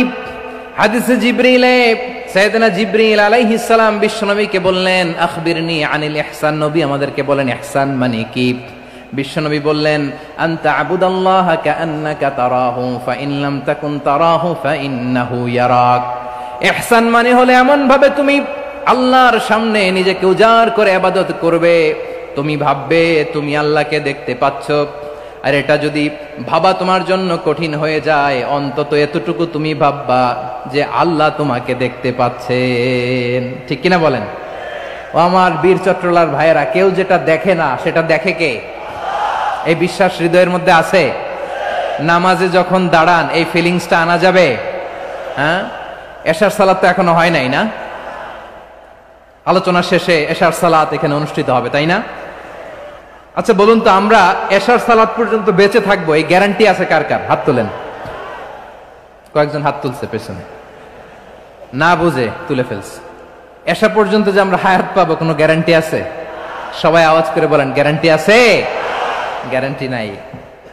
এজন্য বিষ্ণু ইসলাম বলেছে, এমন ভাবে নামাজে দাঁড়াও, ইবাদত করো, মনে করো হতে পারে এটাই আমার জীবনের শেষ নামাজ। পারফর্ম দ্য সালাহ as if this is your last and final prayer. এমন ভাবে সালাতে দাঁড়াও, ভাবো হতে পারে এটাই তোমার জীবনের শেষ নামাজ। এমন ভাবে নামাজে দাঁড়াও, ভাবো এটাই শেষ নামাজ। তাহলে নামাজে একাগ্রতা বাড়ায় দিবে কে? ফলে ইবাদতের ইহসান আমাদের অর্জিত হবে। আর মুআমালাতে ইহসান হলো, বিশ্বনবী বলেন, ইন্নাল্লাহা তাবারাকা ওয়া তাআলা কাতাবাল ইহসানা আলা কুল্লি শাই, ফাইযা কাতালতুম ফাআহসিনুল কিতলা ওয়া ইযা যাবাহতুম ফাআহসিনুয যাবহা ওয়ালিয়ুহিদ্দা আহাদুকুম শাফরাতাহু ওয়ালিয়ুরিহ যাবিহাতাহু। ইহসান দুই ধরনের। আওয়াজ করে বলতে হবে, কয় ধরনের? সবাই বলুন আওয়াজ করে, কয় ধরনের? একটা হচ্ছে ইহসান ফিল ইবাদা, ইবাদতে ইহসান। ইবাদতে ইহসান কি? একাগ্র অনুভব দিয়ে ইবাদত করা, মন প্রাণ দিয়ে ইবাদত করা। আর মুআমালাতে ইহসান কি? সব কাজে, দৈনন্দিন কাজে, কর্মে, সামাজিক অ্যাক্টিভিটিতে কোমলতা প্রদর্শন করা, অনুগ্রহের সাথে সবকিছু করা। আল্লাহ তাআলা ইন্নাল্লাহা তাবারাকা ওয়া তাআলা কাতাবাল ইহসানা আলা কুল্লি শাই, তিনি সব কিছুর ব্যাপারে ইহসানকে আবশ্যক করেছেন। সবকিছুতে মুমিনের সব কাজে ইহসানের পরশ থাকবে। ওয়া ইযা কাতালতুম ফাহসিনুল কিতলা, বিষ্ণুই বলেন তুমি যখন কাউকে হত্যা করো ইহসানের সাথে করো। সুবহানাল্লাহ পড়বেন না? যখন হত্যা করো তখনও ইহসানের সাথে। আচ্ছা হত্যা করবো আবার ইহসান আসবে করতে করে, তো মেরেই ফেলবো আমি। আল্লাহ, ও ভাই একজন খুন করেছে, খুনি, রাষ্ট্রীয় আইনে তার শাস্তি হয়েছে ডেথ পেনাল্টি, মৃত্যুদণ্ড। এখন মৃত্যুদণ্ড দেখে আপনি যেমনি মন চায় তেমনি মারবেন লোকটারে? ওর নাক কেটে ফেলতে পারবেন? ওর কান কাটতে পারবেন? ওর চোখ উপড়ে ফেলতে পারবেন আপনি? যেমন মন চায় তার অঙ্গহানি করা যাবে না। ইহসানের সাথে তাকে হত্যা করো। সুবহানাল্লাহ, this is Islam, this is the true essence of Islam. ওয়া ইযা যাবাহতুম ফাহসিনুয যাবহা, যখন জবাই করবে তখনও ইহসানের সাথে জবাই করো। করব জবাই, ওইখানেও নাকি ইহসান। আচ্ছা কুরবানির দিন আমরা পশুগুলোরে কি করি বলেন সবাই আওয়াজ করে? জবাই। জবাই মানে তো এটার মেরেই ফেলতেছি, একটু পরে তো টুকরো টুকরো করে গোশতগুলো খাবো, এটা তো খাবো, এটা তো মেরেই ফেলবে। বিষ্ণু বলে না, জবাইয়ের মধ্যেও মুমিনের জবের ভেতরেও ইহসানের পরশ থাকা চাই। যখন জবাই করবে প্রাণীটাকে হাত পা টাইট করে বেঁধে নাও, ছুরিটাকে শার্পেন করে নাও, ধারালো করে নাও, যাতে অল্প সময়ে জবাইটা হয়ে যায়, প্রাণীটা যাতে কম কষ্ট পায়। সুবহানাল্লাহ পড়ে। দিস ইজ কল্ড ইহসান। ইহসান আল্লাহ তাআলা যেমনি আদলের আদেশ করেছেন, ন্যায় বিচার, জাস্টিস এনশিওর করতে বলেছেন, সমাজে ইহসানের ব্যবহার, ইহসানের অনুশীলন তিনি করতে বলেছেন। এজন্য মুমিনের প্রতিটি কাজে, আমার চট্টগ্রামের ভাইয়েরা আমার দিকে তাকান, খেয়াল করে শুনুন, মুমিন জীবনের প্রতিটি কাজে ইহসানের পরশ থাকা চাই। আমরা যেন আমাদের পরিবারের প্রতি ইহসান করি, আমরা যেন আমাদের কর্মচারীদের প্রতি ইহসান করি, আমরা যেন আমাদের কলিগদের প্রতি ইহসান করি, আমরা যেন আমাদের ভাইদের প্রতি ইহসান করি। মুমিন জীবনের প্রতি কাজে ইহসানের পরশ থাকার দরকার আছে না নাই? কথা বুঝতে পেরেছেন? তাহলে আল্লাহ তাআলার তিনটা আদেশ ছিল, কয়টা গেল? ভুলে গেছে, ভুলে গেছে চট্টগ্রাম। তিনটা আদেশের মধ্যে কয়টা বললাম? প্রথমে কি ছিল? আদল। 2 নম্বরে, 3 নম্বরে রব্বুল আলামিন বললেন ওয়া ইতাইদিল কুরবা, নিকটাত্মীয়দেরকে দান করো। নিকট আত্মীয়দেরকে দাও, যারা তোমাদের ব্লাড কানেকশনের আত্মীয় তাদেরকে তোমরা দাও। এখানে জেনারেলি বললেন দাও, কি দিব সেটা তিনি এখানে বলেন নাই, সেটা তিনি সূরাতুল ইসরার মধ্যে বলেছেন। আল্লাহ বলেন ওয়া আতিযাল কুরবা হাক্কা, নিকট আত্মীয়দেরকে তাদের অধিকার, তাদের প্রাপ্য তোমরা বুঝিয়ে দাও। দেখেন, একটা শান্তির সমাজ, একটা সমৃদ্ধ সমাজ, একটা মানবিক সমাজ গঠনের জন্য আল্লাহ তাআলা বেশি না, মাত্র 3টা অর্ডার, 3টা ভার্ডিক্ট তিনি জারি করেছেন। 1 নাম্বার সুশাসন, ন্যায় বিচার। 2 নাম্বার ইহসান। 3 নাম্বার নিকটাত্মীয়, যারা কাছের, তোমার ভেরি ক্লোজ রিলেশনশিপে আছে, তাদেরকে দাও। দাও, দিলে বাড়িয়ে দেয় কে? অনেকে দিতে চায় না, কৃপণতা করে। দিলে বাড়ায় দেয় কে? ও মিয়া, মদিনার মধ্যে সবচাইতে গরিব সাহাবী ছিল বেলাল রাদিয়াল্লাহু তাআলা আনহু। ওনার এন্টায়ার অ্যাসেট, সম্পদের পরিমাণ কতদূর জানেন? একটা লুঙ্গি। বেলাল রাদিয়াল্লাহু তাআলা আনহু, ওনার টোটাল ওয়েলথের এস্টিমেশন হচ্ছে মাত্র একটা লুঙ্গি। একটা লুঙ্গি, টোটাল ওয়েলথ এস্টিমেশন, টোটাল সম্পদের পরিমাণ বেলাল রাদিয়াল্লাহু তাআলা আনহুর কি ছিল? কথা বোঝে নাই বোধহয়, কি ছিল? ওই বেলাল রাদিয়াল্লাহু তাআলা আনহুকে বিষ্ণু ইসলাম বলেছেন, আনফিক ইয়া বেলাল, ও বেলাল তুমিও দাও। ওয়ালা তাখশা মিন যিল আরশি ইখলালা, আরশের অধিপতির তো কোনো ঘাটতি নাই, তুমি দিলে ওই আল্লাহ তোমারে বাড়ায় দিবে। এজন্য আমার প্রিয় ভাইয়েরা, দিলে কমে না, দিলে বাড়ে। অনেকে ধরে রাখে, নতুন কিছু নিতে পারে না, হাত দিয়ে যেটা ধরে রেখেছেন এটা দিয়ে দেন, বড় একটা ধরার সুযোগ পাবেন। জোরে বলেন ঠিক কিনা? ধরেন 5 কেজি ওজনের একটা ধরে রাখছেন, এখন 10, এটা না ছাড়লে 10 কেজি ধরতে পারবেন আপনি? আচ্ছা 10 কেজির জিনিস একটা আছে হাতে, ওইটা যদি ছেড়ে দেন তাইলে না 15 কেজি ধরতে পারবেন? কথা বলেন ঠিক কিনা? তাহলে দিলে বাড়িয়ে দেয় কে? রব্বুল আলামিন বললেন 3 নাম্বার আদেশ হলো তোমাদের প্রতি সমাজটারে কেমন করে মানবিক সমাজ, সুন্দর সমাজ গড়বা। 3 নাম্বার আদেশ হলো ওয়াআতিদাল কুরবা হাক্কা, নিকটাত্মীয়দেরকে তাদের প্রাপ্য বুঝিয়ে দাও। এই নিকটাত্মীয়দেরকে তাদের অধিকার বুঝিয়ে দেওয়া, প্রাপ্য বুঝিয়ে দেওয়াতে আমাদের গাফলতি আছে না নাই? চট্টগ্রামে নাই? মাশাআল্লাহ আছে, আছে। অনেকে দেখবেন অনেক আল্লাহওয়ালা, তাহাজ্জুদ গুজার, সেজদা দিতে দিতে কপালে কালো দাগ ফেলে দিছে, সে তার বোনের হকটা আদায় করে নাই। আছে না নাই? হ্যাঁ, এখানেও আছে। সর্বনাশ। অনেক বড় হাজী সাহেব, বিশাল লম্বা দাড়ি, ছেলেরে সব দিয়ে দিছে, মেয়েরে কিছু দেয় নাই, মেয়ের হক আদায় করে নাই। আছে না নাই? এই হাজী সাহেবেরা, এই আল্লাহওয়ালারা কিয়ামতের ময়দানে আটকে যাবে। আপনি অন্যের অধিকার নষ্ট করেছেন, তাদের রাইটস কে ভায়োলেট করেছেন। এজন্য আল্লাহ তাআলা বলেন, কারো অধিকার যদি কেউ নষ্ট করে, ওই সমাজটা মানবিক সমাজ কঠিনকালেও হতে পারে না। এজন্য 3 নম্বর আল্লাহ বললেন ওয়া ইতা ইদিল কুরবা, নিকটাত্মীয়দেরকে দাও। কি দিবা? তাদের অধিকার দিয়ে দাও। বোনের অধিকার বুঝিয়ে দাও, মেয়ের অধিকার বুঝিয়ে দাও, ফুফুর অধিকার বুঝিয়ে দাও। দেখবেন অনেক মায়েরা ছেলের পাতে মুরগির রান দেয়, মেয়ের পাতে দেয় মুরগির ঠ্যাং। এরকম আছে না নাই? ছেলেরা কি দেয়? মুরগির। মেয়ের পাতে কি দেয়? তো মেয়ের কি মুরগির রান খেতে মনে চায় না? মনে চায় না? এমনটা করা যাবে না। নিকটাত্মীয়দেরকে অধিকার দিয়ে দাও, নিকটাত্মীয়ের সাথে সুসম্পর্ক রাখো। আদেশটা কার?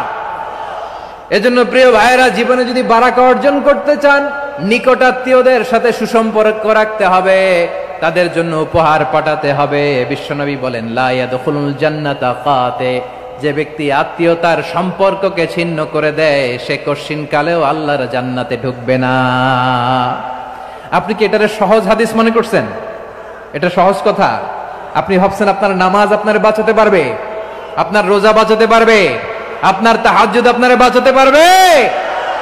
অধিকার নষ্ট করলে কিছুই আপনারে বাঁচাতে পারবে না। এজন্য নিকট আত্মীয়দেরকে দিতে হবে বেশি বেশি। বিশ্বনবী বলেন, ইন্না সাদাকাতা আলাল মিসকিনি সাদাকা ওয়া আলা যির রাহিমি ইসনাতান সাদাকাতুন ওয়া সিলা।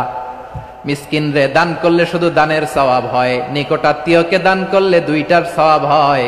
সাদাকার সওয়াব হয়, আবার আত্মীয়তার বন্ধন অটুট রাখার সওয়াব হয়ে যায়। আবার বিশ্বনবী বললেন, মান সাররাহু আইয়ুবসাতা লাহু ফি রিজকিহি ওয়া ইউনসা লাহু ফি আসারিহি ফালইয়াসিল রাহিমা। যে ব্যক্তি তার রিজিকের প্রশস্ততা চায় আর হায়াতে বরকত চায়, সে যেন তার আত্মীয়ের সাথে সুসম্পর্ক রাখে। আমার প্রিয় চট্টলার ভাইয়েরা, আমাদের রিজিক বাড়ুক, এটা আমরা চাই কি চাই না? সবাই চান? হ্যাঁ, আমাদের রিজিকে প্রশস্ততা আসুক, চাই কি চাই না?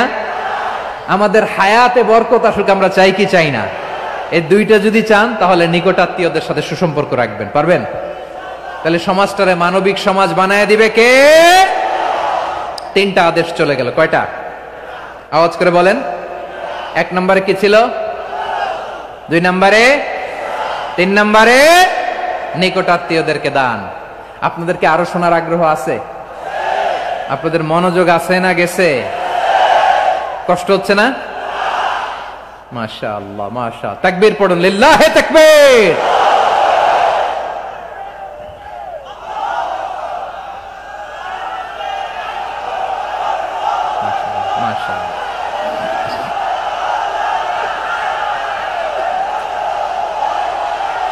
আমার প্রিয় ভাইয়েরা, আল্লাহ তাআলা তিনটা জিনিসের যেমনি আদেশ করেছেন, অনুরূপভাবে তিনটা বিষয় তিনি বারণ করেছেন, নিষেধ করেছেন। ওগুলোর কাছেও যাওয়া যাবে।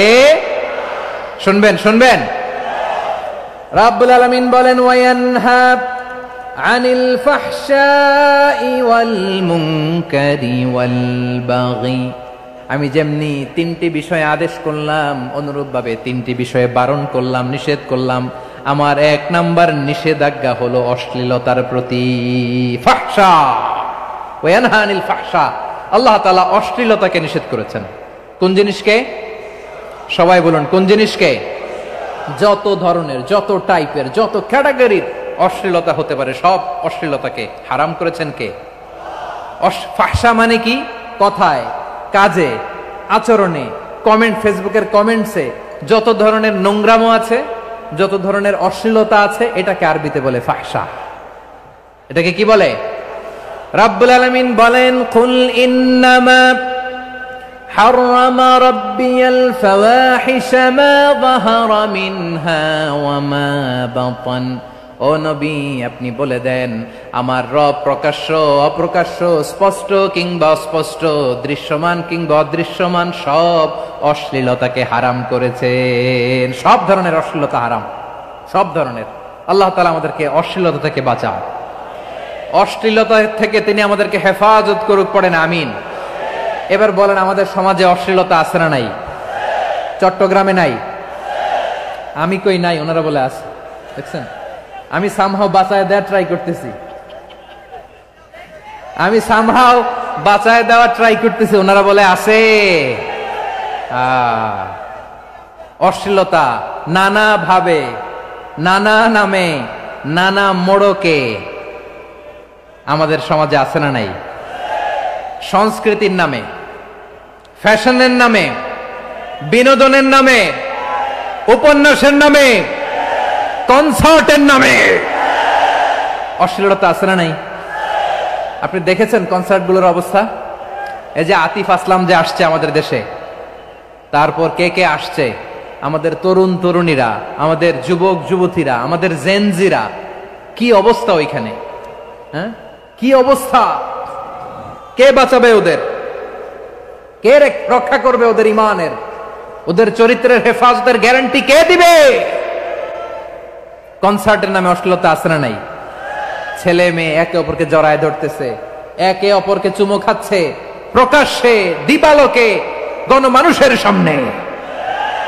আল্লাহ তাআলা এই অশ্লীলতা থেকে আমাদেরকে বেঁচে থাকতে বলেছেন, বেঁচে থাকতে বলেছেন। রূপালী জগতের নামে অশ্লীলতা আছে না নাই? এই টার্মটা আপনারা জানেন না? রূপালী জগৎ কি জগৎ? আসলে কি রূপালী জগৎ না অন্ধকার জগৎ? আমার বোনেরা, আপনাদেরকে যে কি বলে তারা বুঝায়, রূপালী জগৎ শুনেই আপনি ভরকে যাবেন না। রূপালী জগতে যে নারী যত বেশি উলঙ্গ, সে নাকি তত বেশি সাহসী। জানেন, বলে এটা একটা সাহসী নারী, খুব সাহসী পদক্ষেপ তার। যত বেশি শরীর থেকে কাপড় নামাতে পারবে, যত বেশি বস্ত্রহীন হয়ে নিজেকে প্রেজেন্ট করতে পারবে, সে নাকি তত বেশি সাহসী। আমার চট্টলার ভাইয়েরা, শয়তানের প্রথমে এজেন্ডা ছিল বনি আদমকে বস্ত্রহীন করা। সে আদম এবং হাওয়া আলাইহিস সালামকে নিষিদ্ধ গাছের ফল খাইয়ে তাদেরকে বস্ত্রহীন করেছে। এই জামিনেও সে আমাদেরকে বস্ত্রহীন করতে চাইবে।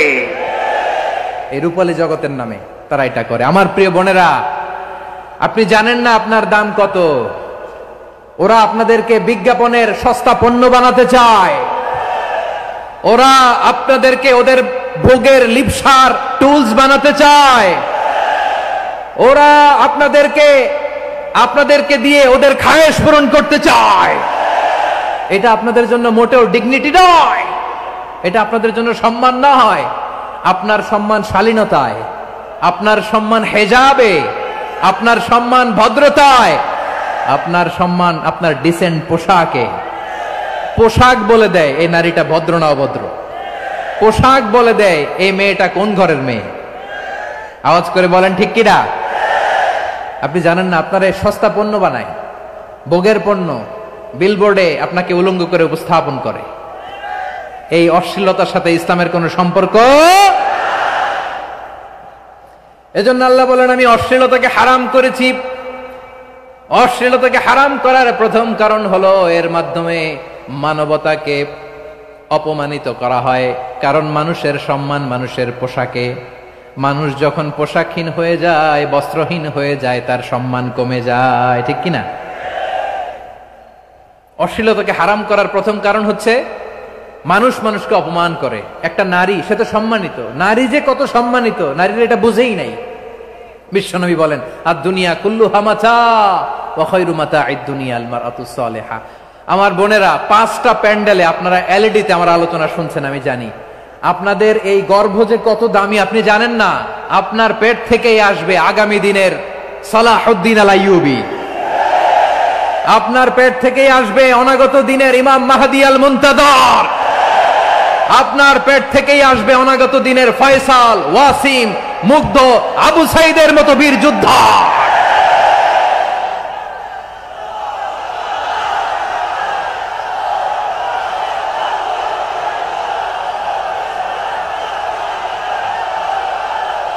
আমার প্রিয় বোনেরা, আমার প্রিয় বোনেরা, বিশ্বনবীর কথার ওজন খেয়াল করেন। আর দুনিয়া কুল্লুহা মাতা ওয়া খায়রু মাতা'আদ দুনিয়া আল মারআতুস সালিহা।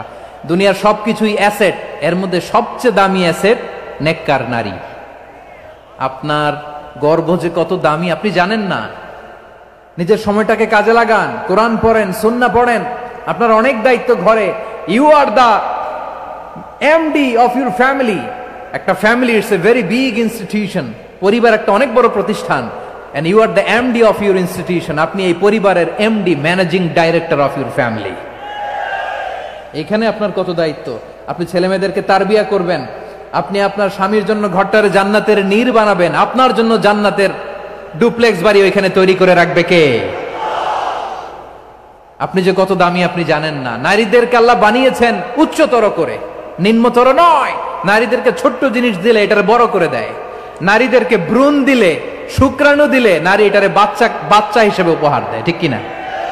বিয়ের মাধ্যমে স্বামী যখন তার শুক্রাণু তার স্ত্রীকে উপহার দেয়, স্ত্রী রিটার্নে কি উপহার দেয়? ফুল ফর্ম বেবি, মানব সন্তান। দেখছেন, আপনি দিলেন একটুক, উনি দিছে বিশাল। আপনি যদি নারীকে বাজার এনে দেন, নারী এটাকে সুস্বাদু খাবারে রূপান্তর করে দেয়। আপনি তাকে একটা মুচকি হাসি দিয়ে দেন, সে তার কলিজা দিয়ে দেয়। কিন্তু যদি আপনি তার মনে কষ্ট দেন, সে আপনার জীবনকে জাহান্নাম বানায়া দেয়। খবর আছে, নারীর মন বুঝতে পারলে নেয়ামত, বুঝতে না পারলে কিয়ামত, ঠিক কিনা বলেন? আমার প্রিয় বোনেরা, আপনি যে কত দামি আপনি জানেন না। জানেন না আপনি কত দামি, অনেক দামি আপনি। আপনাদেরকে যেন ভোগের সস্তা পণ্য বানাতে না পারে আপনাদেরকে সচেতন থাকতে হবে, সজাগ থাকতে হবে, কনসার্ন থাকতে হবে। শয়তানের ওই হাতছানির দিকে আর নজর দেওয়া যাবে না। তাহলে কেন আল্লাহ তাআলা এই ফাহশা অশ্লীলতাকে হারাম করলেন? 1 নাম্বার, এতে হিউম্যান ডিগনিটি কমে। 2 নাম্বার, এতে মানুষের অধিকার নষ্ট হয়। আপনি বিয়ে করেছেন এরে, পরকিয়া করেন ওর সাথে, এরকম আছে না নাই? স্ত্রীর অধিকার নষ্ট করেছেন। আপনি বিবাহ সম্পর্কে আবদ্ধ হয়েছেন তার সাথে, আপনি পরকিয়া করেন ওই ছেলের সাথে, আপনি আপনার হাজবেন্ডের সাথে বিট্রে করেছেন। এজন্য আল্লাহ অশ্লীলতাকে হারাম করেছেন। অশ্লীলতাকে হারাম করার আরেকটা কারণ হচ্ছে আল্লাহ তাআলা এই হিউম্যান জেনারেশনকে এটাকে প্রিজার্ভ করতে চায়। হিফজুন নাসল, এটা মাকাসিদুশ শরিয়ার অনেক গুরুত্বপূর্ণ একটা মাকাসিদ, অনেক গুরুত্বপূর্ণ। আপনার নাসল, আপনার জেনারেশনকে সংরক্ষণ করা। এই যে আসতেছে ফেব্রুয়ারি, কত ফেব্রুয়ারি জানো? এটা কি বিশ্ব ভালোবাসা দিবস? হ্যাঁ, কি দিবস? এই বিশ্ব ভালোবাসা দিবসের সাথে মুসলমানদের কোনো সম্পর্ক নাই। আমার প্রিয় ভাইরা, এই যে আপনি অবৈধ সম্পর্কে জড়ালেন, কেন আল্লাহ অশ্লীলতাকে হারাম করেছে দেখেন। বলতেছিলাম যে এটা আপনার নাসল, আপনার জেনারেশন, আপনার লিনিয়েজ, আপনার বংশকে প্রিজার্ভ করা। কে কার বাবা, কে কার মা, বাবা মা জানা, প্রজন্মকে প্রিজার্ভ করা, এটা ইসলাম ওয়াজিব করে দিয়েছে। এই যে অবৈধ সম্পর্কের কারণে, বিশ্ব বেহায়া দিবসের কারণে, এগুলোর আউটকাম, আউটপুট হিসেবে মাঝে মাঝে ঢাকা মেডিকেলের ডাস্টবিনে নবজাতকের বাচ্চার কান্নার আওয়াজ শুনতে পাওয়া যায়। চট্টগ্রাম মেডিকেলের ডাস্টবিনে নবজাতকের কান্না শুনতে পাওয়া যায়। বীর চট্টলার মুসলমানেরা বুঝতে পারলে আওয়াজ করে বলেন, এই যে চট্টগ্রাম মেডিকেলে যে নবজাতকটা পাওয়া গেল, ওর বাবাকে আমাকে বলেন, ওর বাবাকে, ওর মাকে, ও কোন ফ্যামিলির সন্তান কেউ জানে? আপনি হিউম্যান ডিগনিটিকে অপমান করেছেন না? আপনি তার ভবিষ্যৎকে অন্ধকার করেছেন না? আপনি তার লিনিয়েজকে প্রশ্নবিদ্ধ করে দিয়েছেন না? এই জন্য আল্লাহ তাআলা অশ্লীলতাকে আমাদের জন্য হারাম করে দিয়েছেন। পড়েন সুবহানাল্লাহ। এই জন্য রব্বুল আলামিন বলেন, কুল ইন্নামা হারামা রাব্বিয়াল ফাওয়াহিশা মা যাহারা মিনহা ওয়া মা বাতান। প্রকাশ্য অপ্রকাশ্য সব অশ্লীলতাকে হারাম ঘোষণা করে দিয়েছে কে? আবার দুনিয়ার বুকে যারা অশ্লীলতার প্রসার করে তাদের জন্য শাস্তি মজুদ রেখেছে কে? রব্বুল আলামিন বলেন, ইন্নাল্লাযীনা ইউহিব্বুনা আন তাশিআল ফাহিশাতু ফিল্লাযীনা আমানু লাহুম আযাবুন আলীমুন ফিদ দুনিয়া ওয়াল আখিরাতি ওয়াল্লাহু ইয়ালামু ওয়া আনতুম লা তা'লামুন। নিশ্চয়ই যারা বিশ্বাসীদের মাঝে অশ্লীলতার প্রচার প্রসার করতে চায় তাদের জন্য আমি মর্মন্তুদ শাস্তি প্রস্তুত করে রেখেছি, দুনিয়াতেও রেখেছি, আখিরাতেও রেখেছি। ঘোষণাটা কার? যারাই নাটকের নামে, সিনেমার নামে, রূপালী জগতের নামে, মুভির নামে, ওটিটি প্ল্যাটফর্মের নামে আমার সমাজে অশ্লীলতা ছড়াতে চায় তাদের জন্য কঠিন মর্মন্তুদ শাস্তি মজুদ রেখে দিয়েছে কে? ও আমার বোনেরা, এখনো আপনি জাগবেন না? এখনো আপনার চিন্তার দুয়ারে এখনো নাড়া পড়ে নাই? ওরা আপনাকে উলঙ্গ বানাতে চায়, ওরা আপনাকে আইটেম গার্ল বানাতে চায়। এজন্য ইসলাম অশ্লীলতাকে হারাম করেছে। হারাম। ইসলাম বলেছে যোজন যোজন দূরে থাকো, ওরা বলে না কাছে আসো, কাছে আসার গল্প, ক্লোজ আপ ওয়ান, কাছে আসার গল্প আছে না নাই? চট্টগ্রামে তো এগুলো নাই মাশাআল্লাহ। হ্যাঁ, এখানেও আছে ক্লোজ আপ ওয়ান, কাছে আসার গল্প। আল্লাহ বলেন ওয়ালা তাকরাবুজ জিনা, কাছেও এসো না, জিনা থেকে যোজন যোজন কিলো দূরে থাকো, ওরা বলে কাছে আসার গল্প। আমার বীর চট্টলার ভাইয়েরা, কাছে আসতে হলে আমরা কোরআনের কাছে আসব, কাছে আসতে হলে নবীর কাছে আসব, কাছে আসার গল্প হবে আমার রবের কাছে আসার গল্প। চিল্লায় বলো ঠিক কিনা?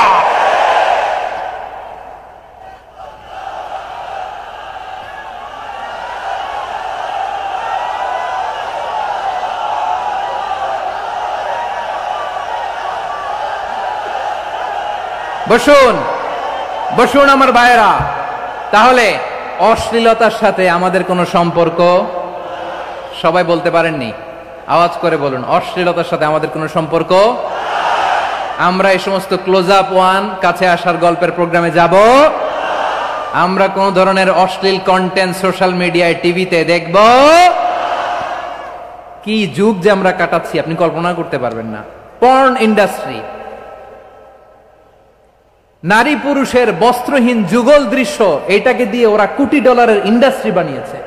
পুরো মানব ইতিহাসে এরকম জঘন্য সময় মানব ইতিহাস পার করে নাই। পর্ন এটা ইন্ডাস্ট্রি হয়ে গেছে।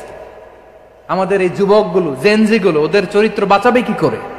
কেমন করে হেফাজত করবে ওদের এই মূল্যবান চরিত্র? আমার প্রিয় ভাইরা, এই অশ্লীলতার দ্য লেটেস্ট ভার্সন হচ্ছে LGBTQ, শরীফ থেকে শরীফা। শুনছেন আপনারা? দেখতে পুরুষ, আসলেই পুরুষ, সুস্থ একজন পুরুষ, 4 সন্তানের বাবা, বলে আমি মনে মনে নারী।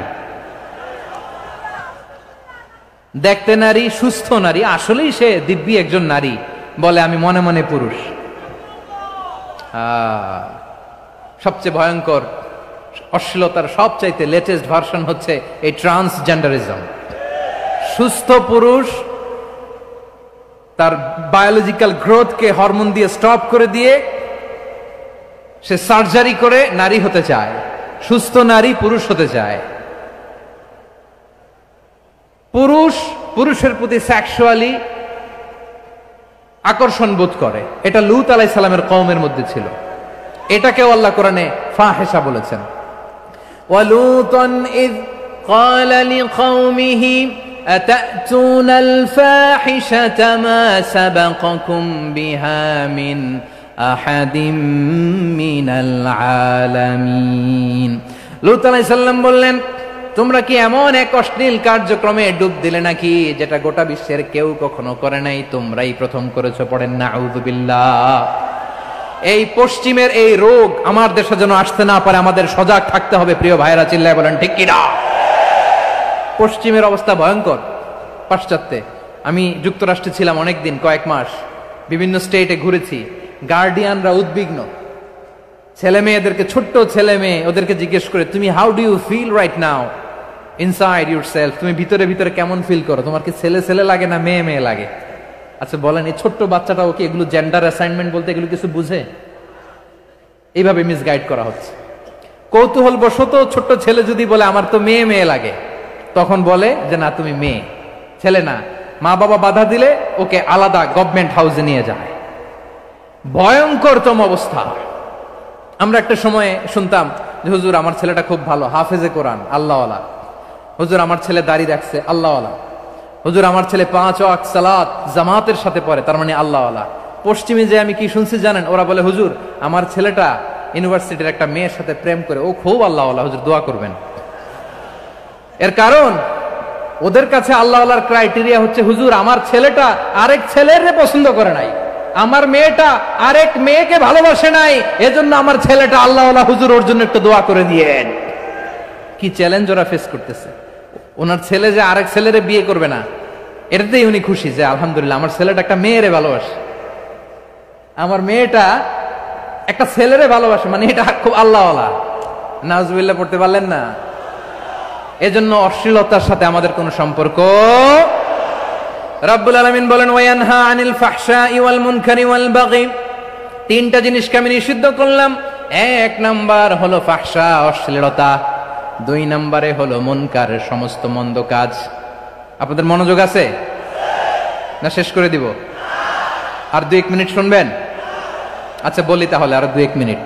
তাহলে নিষেধাজ্ঞা জারি করেছেন 3টা জিনিসের উপর। 1 নাম্বার কি? ফাহশা, অশ্লীলতা। 2 নাম্বার মুনকার। মুনকার মানে হচ্ছে যত মন্দ কাজ, খারাপ কাজ, বাজে কাজ, এটার বলে মুনকার। এটার কি বলে? আপনারা পড়ছেন না? তা'মুরুনা বিল মা'রুফি ওয়া তানহাউনা আনিল মুনকার। ভালো কাজের আদেশ, সৎ কাজের আদেশ, অসৎ কাজের নিষেধ। মুনকার, মুনকার হচ্ছে মানুষের স্বাভাবিক বিবেকবোধ যেটাকে খারাপ বলে, ওইটাই মুনকার। পৃথিবীর সব আসমানি গ্রন্থ যেটাকে খারাপ বলেছে, মানুষের স্বাভাবিক বিবেকবোধ যেটাকে খারাপ বলেছে, এগুলো সব মুনকার। যেমন ইফটিজিং, এটা কি ভালো না খারাপ? মজুদদারি, খাদ্যে ভেজাল দেওয়া, ওজনে কম দেওয়া, মাছে ফরমালিন মিশানো, চাঁদাবাজি, টেন্ডারবাজি, দখলবাজি, এগুলো আমাদের স্বাভাবিক বিবেকেই বলে এগুলো খারাপ, এগুলো হচ্ছে মুনকার। আল্লাহ তাআলা এই মুনকার থেকে আমাদেরকে বেঁচে থাকতে বলেন, আর শয়তান এই মুনকারের প্রতি আমাদেরকে উদ্বুদ্ধ করে। আল্লাহ তাআলা বললেন ইয়া আইয়ুহাল্লাযীনা আমানু লা তাত্তাবিউ খুতুওয়াতিশ শাইতান ফাইন ওয়া মান ইয়াত্তাবি' খুতুওয়াতিশ শাইতানি ফাইন্নাহু ইয়া'মুরু বিল ফাহশাই ওয়াল মুনকার। আল্লাহ বললেন আমার গোলামেরা শোনো শোনো, ও আমার বিশ্বাসী বান্দারা খবরদার, তোমরা কশিনকালেও শয়তানের পদাঙ্ক অনুসরণ করবে না, কারণ শয়তান তোমাদেরকে অশ্লীলতা এবং মন্দ কাজের দিকে উদ্বুদ্ধ করে। আমাদের কাজ হচ্ছে শয়তান আমাদেরকে যেদিকে নিতে চায় আমরা তার উল্টা দিকে যাব, ঠিক কিনা বলে? শয়তান এই মন্দ কাজকে আমাদের কাছে বিউটিফাই করে, চাকচিক্যময় করে আমাদের সামনে উপস্থাপন করে। এজন্য আল্লাহ বলেন মুনকারকে থামাতে হবে, মুনকার প্রতিরোধ করতে হবে। মুনকার প্রতিরোধের দায়িত্ব শুধু আমাদের নাকি? শুধু আপনার খতিব সাহেবের, ইমাম সাহেবের, নাকি মুসলিম উম্মার সবার? আওয়াজ করে বলুন, মুনকার অসৎ কাজ প্রতিরোধের দায়িত্ব কার? রাব্বুল আলামিন বলেন কুনতুম খায়রা উম্মাতিন উখরিজাত লিন-নাসি তা'মুরুনা বিল মা'রুফি ওয়া তানহাউনা আনিল মুনকার। তোমাদেরকে শ্রেষ্ঠ জাতি করে জমিনের মধ্যে আবির্ভূত করা হয়েছে, যাতে করে তোমরা জমিনের ভেতরে সৎ কাজের আদেশ করতে পারো আর অসৎ কাজের নিষেধ করতে পারো। উম্মাহ কুনতুম খায়রা, তাহলে গোটা উম্মার দায়িত্ব, এটা বুঝতে পারছেন তো? আচ্ছা, আরো নিচে আসেন। এরপরে আল্লাহ বললেন শুধু উম্মাহ না, এই জমিনের রাজত্ব আমি যাদের হাতে দেই, এই জমিনের মালিক আমি যাদেরকে বানিয়ে দেই, যাদেরকে আমি সরকারের দায়িত্ব দেই, তাদেরকেও মুনকার প্রতিরোধের দায়িত্ব দিয়েছে কে? আল্লাহ বলেন যারা ক্ষমতার মসনদে বসেছে তাদেরকে 4 দফা কর্মসূচি আমি আল্লাহ দিলাম। আওয়াজ করে বলেন কয় দফা? আল্লাহ বলেন আল্লাযীনা ইম্মাক্কান্নাহুম ফিল আরদি আকামুস সালাতা ওয়া আতাউয যাকাতা ওয়া আমারু বিল মা'রুফি ওয়া নাহাউ আনিল মুনকার ওয়ালিল্লাহি আকিবাতুল উমুর। যারা এই জমিনের উত্তরাধিকার হয়েছে তারা 4 দফা কর্মসূচি নিয়ে সামনে আগাবা। সালাত কায়েম করবা, যাকাত আদায় করবা, সৎ কাজের আদেশ দিবা, অসৎ কাজ থেকে মুনকার প্রতিরোধ করবা। আদেশটা কার? আমার প্রিয় চট্টলার ভাইরা, পুরো উম্মার দায়িত্ব মুনকার প্রতিরোধ করা, সরকার প্রধানের দায়িত্ব মুনকার প্রতিরোধ করা। এরপর আল্লাহ বলেন প্রতিটা ফ্যামিলির যিনি প্রধান সিইও বাবা, প্রত্যেক বাবারও দায়িত্ব এই মুনকার প্রতিরোধ করা। আওয়াজ করে বলেন ঠিক কিনা? যেমনটি সাইয়েদনা লুকমান আলাইহিস সালাম ওনার কলিজার টুকরা সন্তানকে আদেশ করেছেন, ইয়া বুনাইয়া আকিমিস সালাতা ওয়া'মুর বিল মা'রুফি ওয়ানহা আনিল মুনকার। পড়েন সুবহানাল্লাহ। বাবা ছেলেকে সবক দিচ্ছে। কে সবক দিচ্ছে? কাকে? লুকমান আলাইহিস সালাম ছেলেকে বলতেছে, ওরে আমার কলিজার টুকরা সন্তান, ওরে আমার বাছা, নামাজ কায়েম করবা, সৎ কাজের আদেশ দিবা, আর মুনকার প্রতিরোধ করবা, অসৎ কাজ সমাজ থেকে খারাপ কাজকে ঝেঁটে বিদায় করে দিবা। তাহলে দেখেন আমি স্টেপ বাই স্টেপ নামলাম। পুরা উম্মার দায়িত্ব, জমিনের উত্তরাধিকারী আল্লাহ যাদেরকে বানিয়েছেন সরকার, তাদের দায়িত্ব, প্রতিটি ফ্যামিলির প্রধানের দায়িত্ব। এরপরে বিশ্বনবী বলেন সচেতন প্রতিটি মুসলিমের দায়িত্ব সমাজ থেকে মুনকারকে উৎখাত করা। বিশ্বনবী বলেছেন মান রাআ মিনকুম মুনকারান ফালিয়ুগাইয়িরহু বিয়াদিহি ফাইন লাম ইয়াস্তাতি ফাবিলিসানিহি ওয়া ইন লাম ইয়াস্তাতি ফাবিকলবিহি ওয়া যালিকা আযআফুল ঈমান। সমাজে যে মুনকার দেখবে, খারাপ কাজ দেখবে, সে যেন হাত দিয়ে সেটাকে থামায়। কি দিয়ে? আপনাদের তো হাত নাই না? হাত আছে, হাত আছে। ওরা যেই হাত দিয়ে অন্যায় করে ওটা প্রতিরোধের জন্য আমাদেরও হাত আছে না নাই? থামাতে হবে, থামাতে হবে।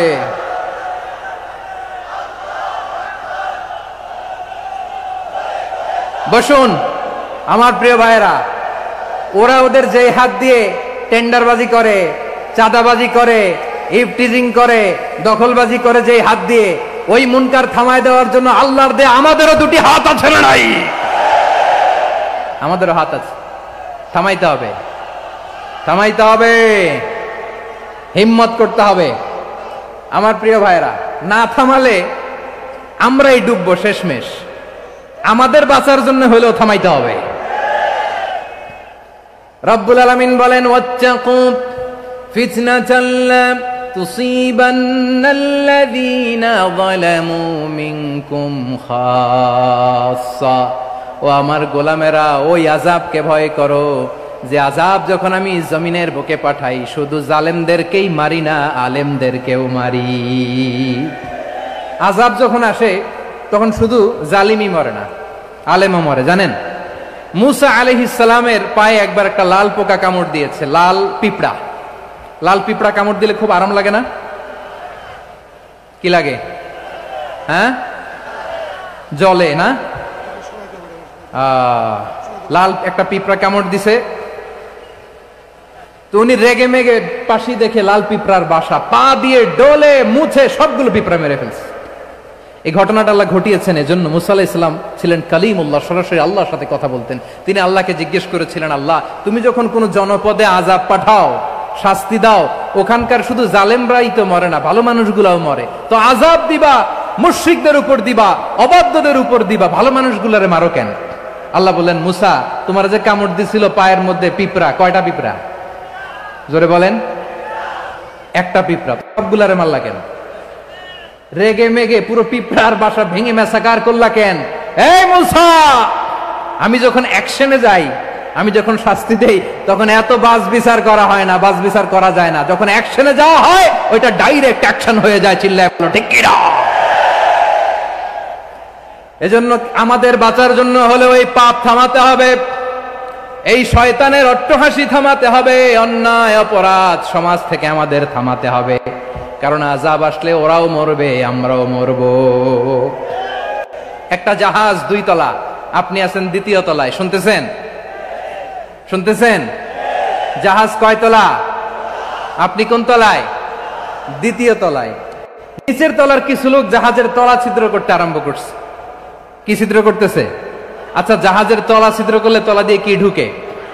এখন আপনি যদি বলেন আমার কি, আমি তো 2 তলায়, আমার কি, আমি তো সেফ, আমি তো সেফ জোন, আমি তো ভালো আছি, আমি তো ভালো আছি, ওরা ছিদ্র করে ওরা মরবে। আসলে কি শুধু ওরা মরবে, নাকি তলা ফুটো হলে ভিতরে পানি ঢুকলে আপনারও শরীর সমাধি হবে? তলা দিয়ে যখন পানি ঢুকবে, জাহাজ ডুবলে আপনিও মরবেন। এজন্য নিজে মরার আগে ওই পাগলগুলোর নিচতলায় যে থামাতে হবে। চিল্লায় বলেন ঠিক কি না? এজন্য আল্লাহ বললেন, মুনকার প্রতিরোধের দায়িত্ব সমাজের টপ টু বটম সবার। পুরো আম্মার দায়িত্ব, সরকার প্রধানের দায়িত্ব, প্রতিটি ফ্যামিলির প্রধান বাবার দায়িত্ব, বিশ্বনবী বললেন প্রতিটি সচেতন মুসলিমের দায়িত্ব। এজন্য মুনকার প্রতিরোধ করার দরকার আছে না নাই? সমাজে এই যে ইফটিজিং হয়, আপনার বোনের বয়সী একটা মেয়েকে কিছু বকাটে টিটকারি করে, এই বলে সেই বলে, নোংরা কথা বলে, রাস্তায় দেখেও আপনি পাশ দিয়ে না দেখার মতো চলে যান কেন?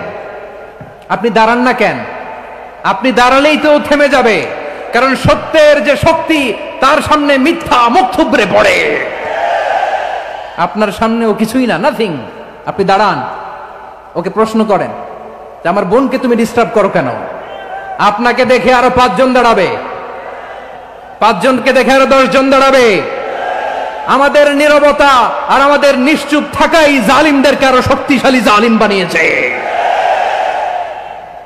এজন্য মুনকার প্রতিরোধের দায়িত্ব আমাদের সবার। টেন্ডারবাজি, চাঁদাবাজি, দুর্নীতি, অপরাধ, দখলদারিত্ব, মজুদদারি, এগুলো সব কিছু একসাথে প্রতিরোধ করতে হবে। ঠিক কিনা বলেন? একটা মানবিক সমাজ যদি চাই, প্রতিরোধ করতে হবে। প্রিয় ভাইয়েরা, আল্লাহর শপথ নিয়ে বলি, এই নাসিহাত গুলো সবার জন্য, সব দলের জন্য, সব মতের মানুষের জন্য। আমরা কোন দলের প্রতি মানুষকে ডাকি না, আমরা ডাকি ইসলামের দিকে। সব দলের, সব মতের, সব মানুষদেরকে আমরা আহ্বান জানাই, আসুন আমরা একটা সুন্দর সমাজ বিনির্মাণ করি। এই যে নতুন বাংলাদেশের এক সুযোগ এসেছে, আর জীবনে হয়তো আসবে না, সামনের 100 বছর এই সময় আসবে না।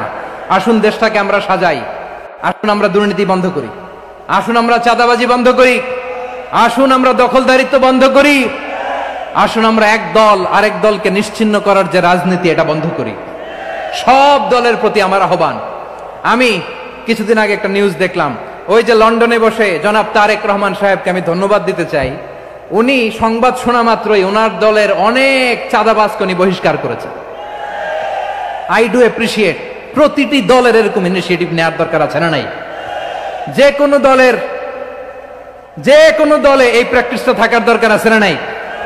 চাঁদাবাজদের সাথে আপনারা নিজেদেরকে মুক্ত ঘোষণা করবেন যে এরা আমার দলের কর্মী হতে পারে না। আমরা চাঁদাবাজ মুক্ত বাংলাদেশ চাই, জুলুম মুক্ত বাংলাদেশ চাই, ফ্যাসিজম মুক্ত বাংলাদেশ চাই, গুণ খুন খারাপি মুক্ত বাংলাদেশ চাই। আমরা নতুন ভোরের বাংলাদেশ চাই। ওই বাংলাদেশ পাওয়ার জন্য মুনকার প্রতিরোধে, অন্যায় প্রতিরোধে যদি বাঘের বাচ্চার মতো, আবু সাইদের মতো 2 হাত উঁচু করে, বুককে টান টান করে প্রসারিত করে দাঁড়াতে হয়, রাজি আছো মুসলমান? কারা কারা রাজি? আল্লাহকে হাত দেখিয়ে প্রতিজ্ঞা করো।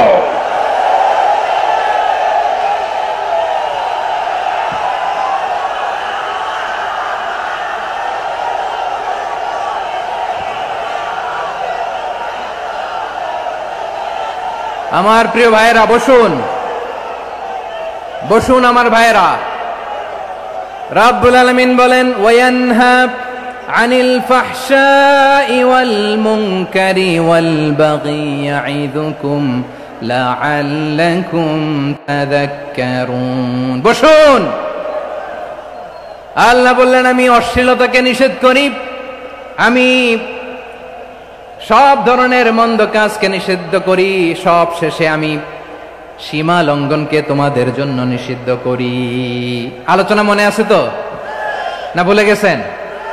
নিষিদ্ধ করেছেন কয়টা জিনিস? 1 নম্বরে অশ্লীলতা, 2 নম্বরে মুনকার তথা সব মন্দ কাজ, 3 নম্বরে আল বাগি সীমা লঙ্ঘন, ক্রসিং দ্য লিমিট। সীমা লঙ্ঘন করা ভালো না। We all should know our limits. চিল্লায় বলেন ঠিক কিনা? একই আয়াতে আল্লাহ বললেন কুল ইন্নামা হাররামা রাব্বিয়াল ফাওয়াহিশা মা যাহারা মিনহা ওয়া মা বাতানা ওয়াল ইসমা ওয়াল বাগিয়া বিগাইরিল হক। অন্যায় ভাবে যে অবাধ্য হয়, যে সীমা লঙ্ঘন করে, তাদেরকেও আমি এটা হারাম করে দিলাম। সীমা লঙ্ঘন করা হারাম, সীমা লঙ্ঘন করা হারাম। আল্লাহ বারবার আমাদেরকে ওয়ার্নিং দেয়। যখন আমরা থামি না তখন আল্লাহ ধরে, আর যখন ধরে তখন ছাড়ে না।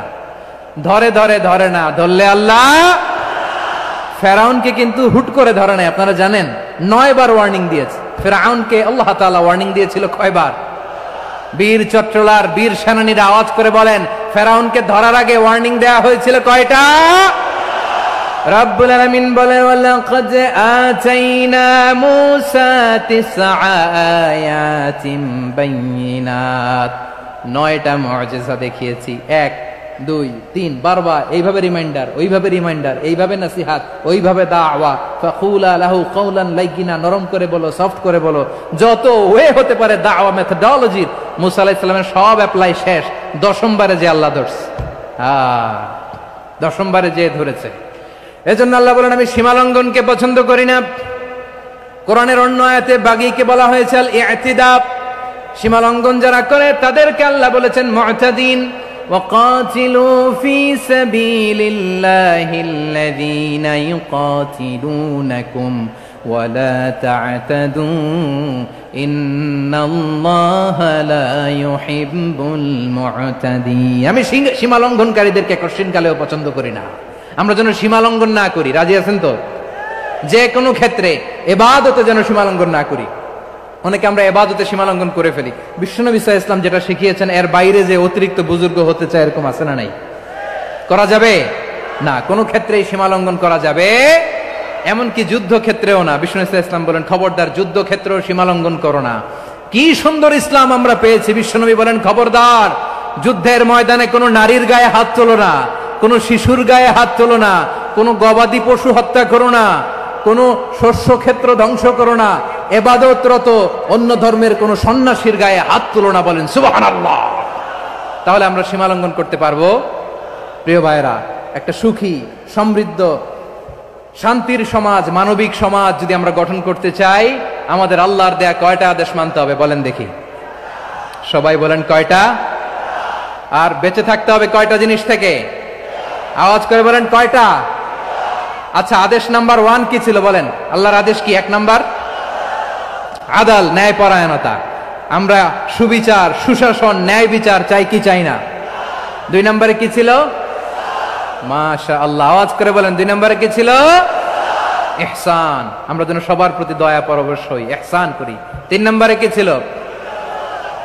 নিকটাত্মীয়দের দান করা, তাদের অধিকার প্রাপ্য বুঝিয়ে দেওয়া। পাশাপাশি 3টা জিনিস থেকে আল্লাহ বারণ করেছেন, নিষেধ করেছেন। তার প্রথমটা ফাহশা, অশ্লীলতা।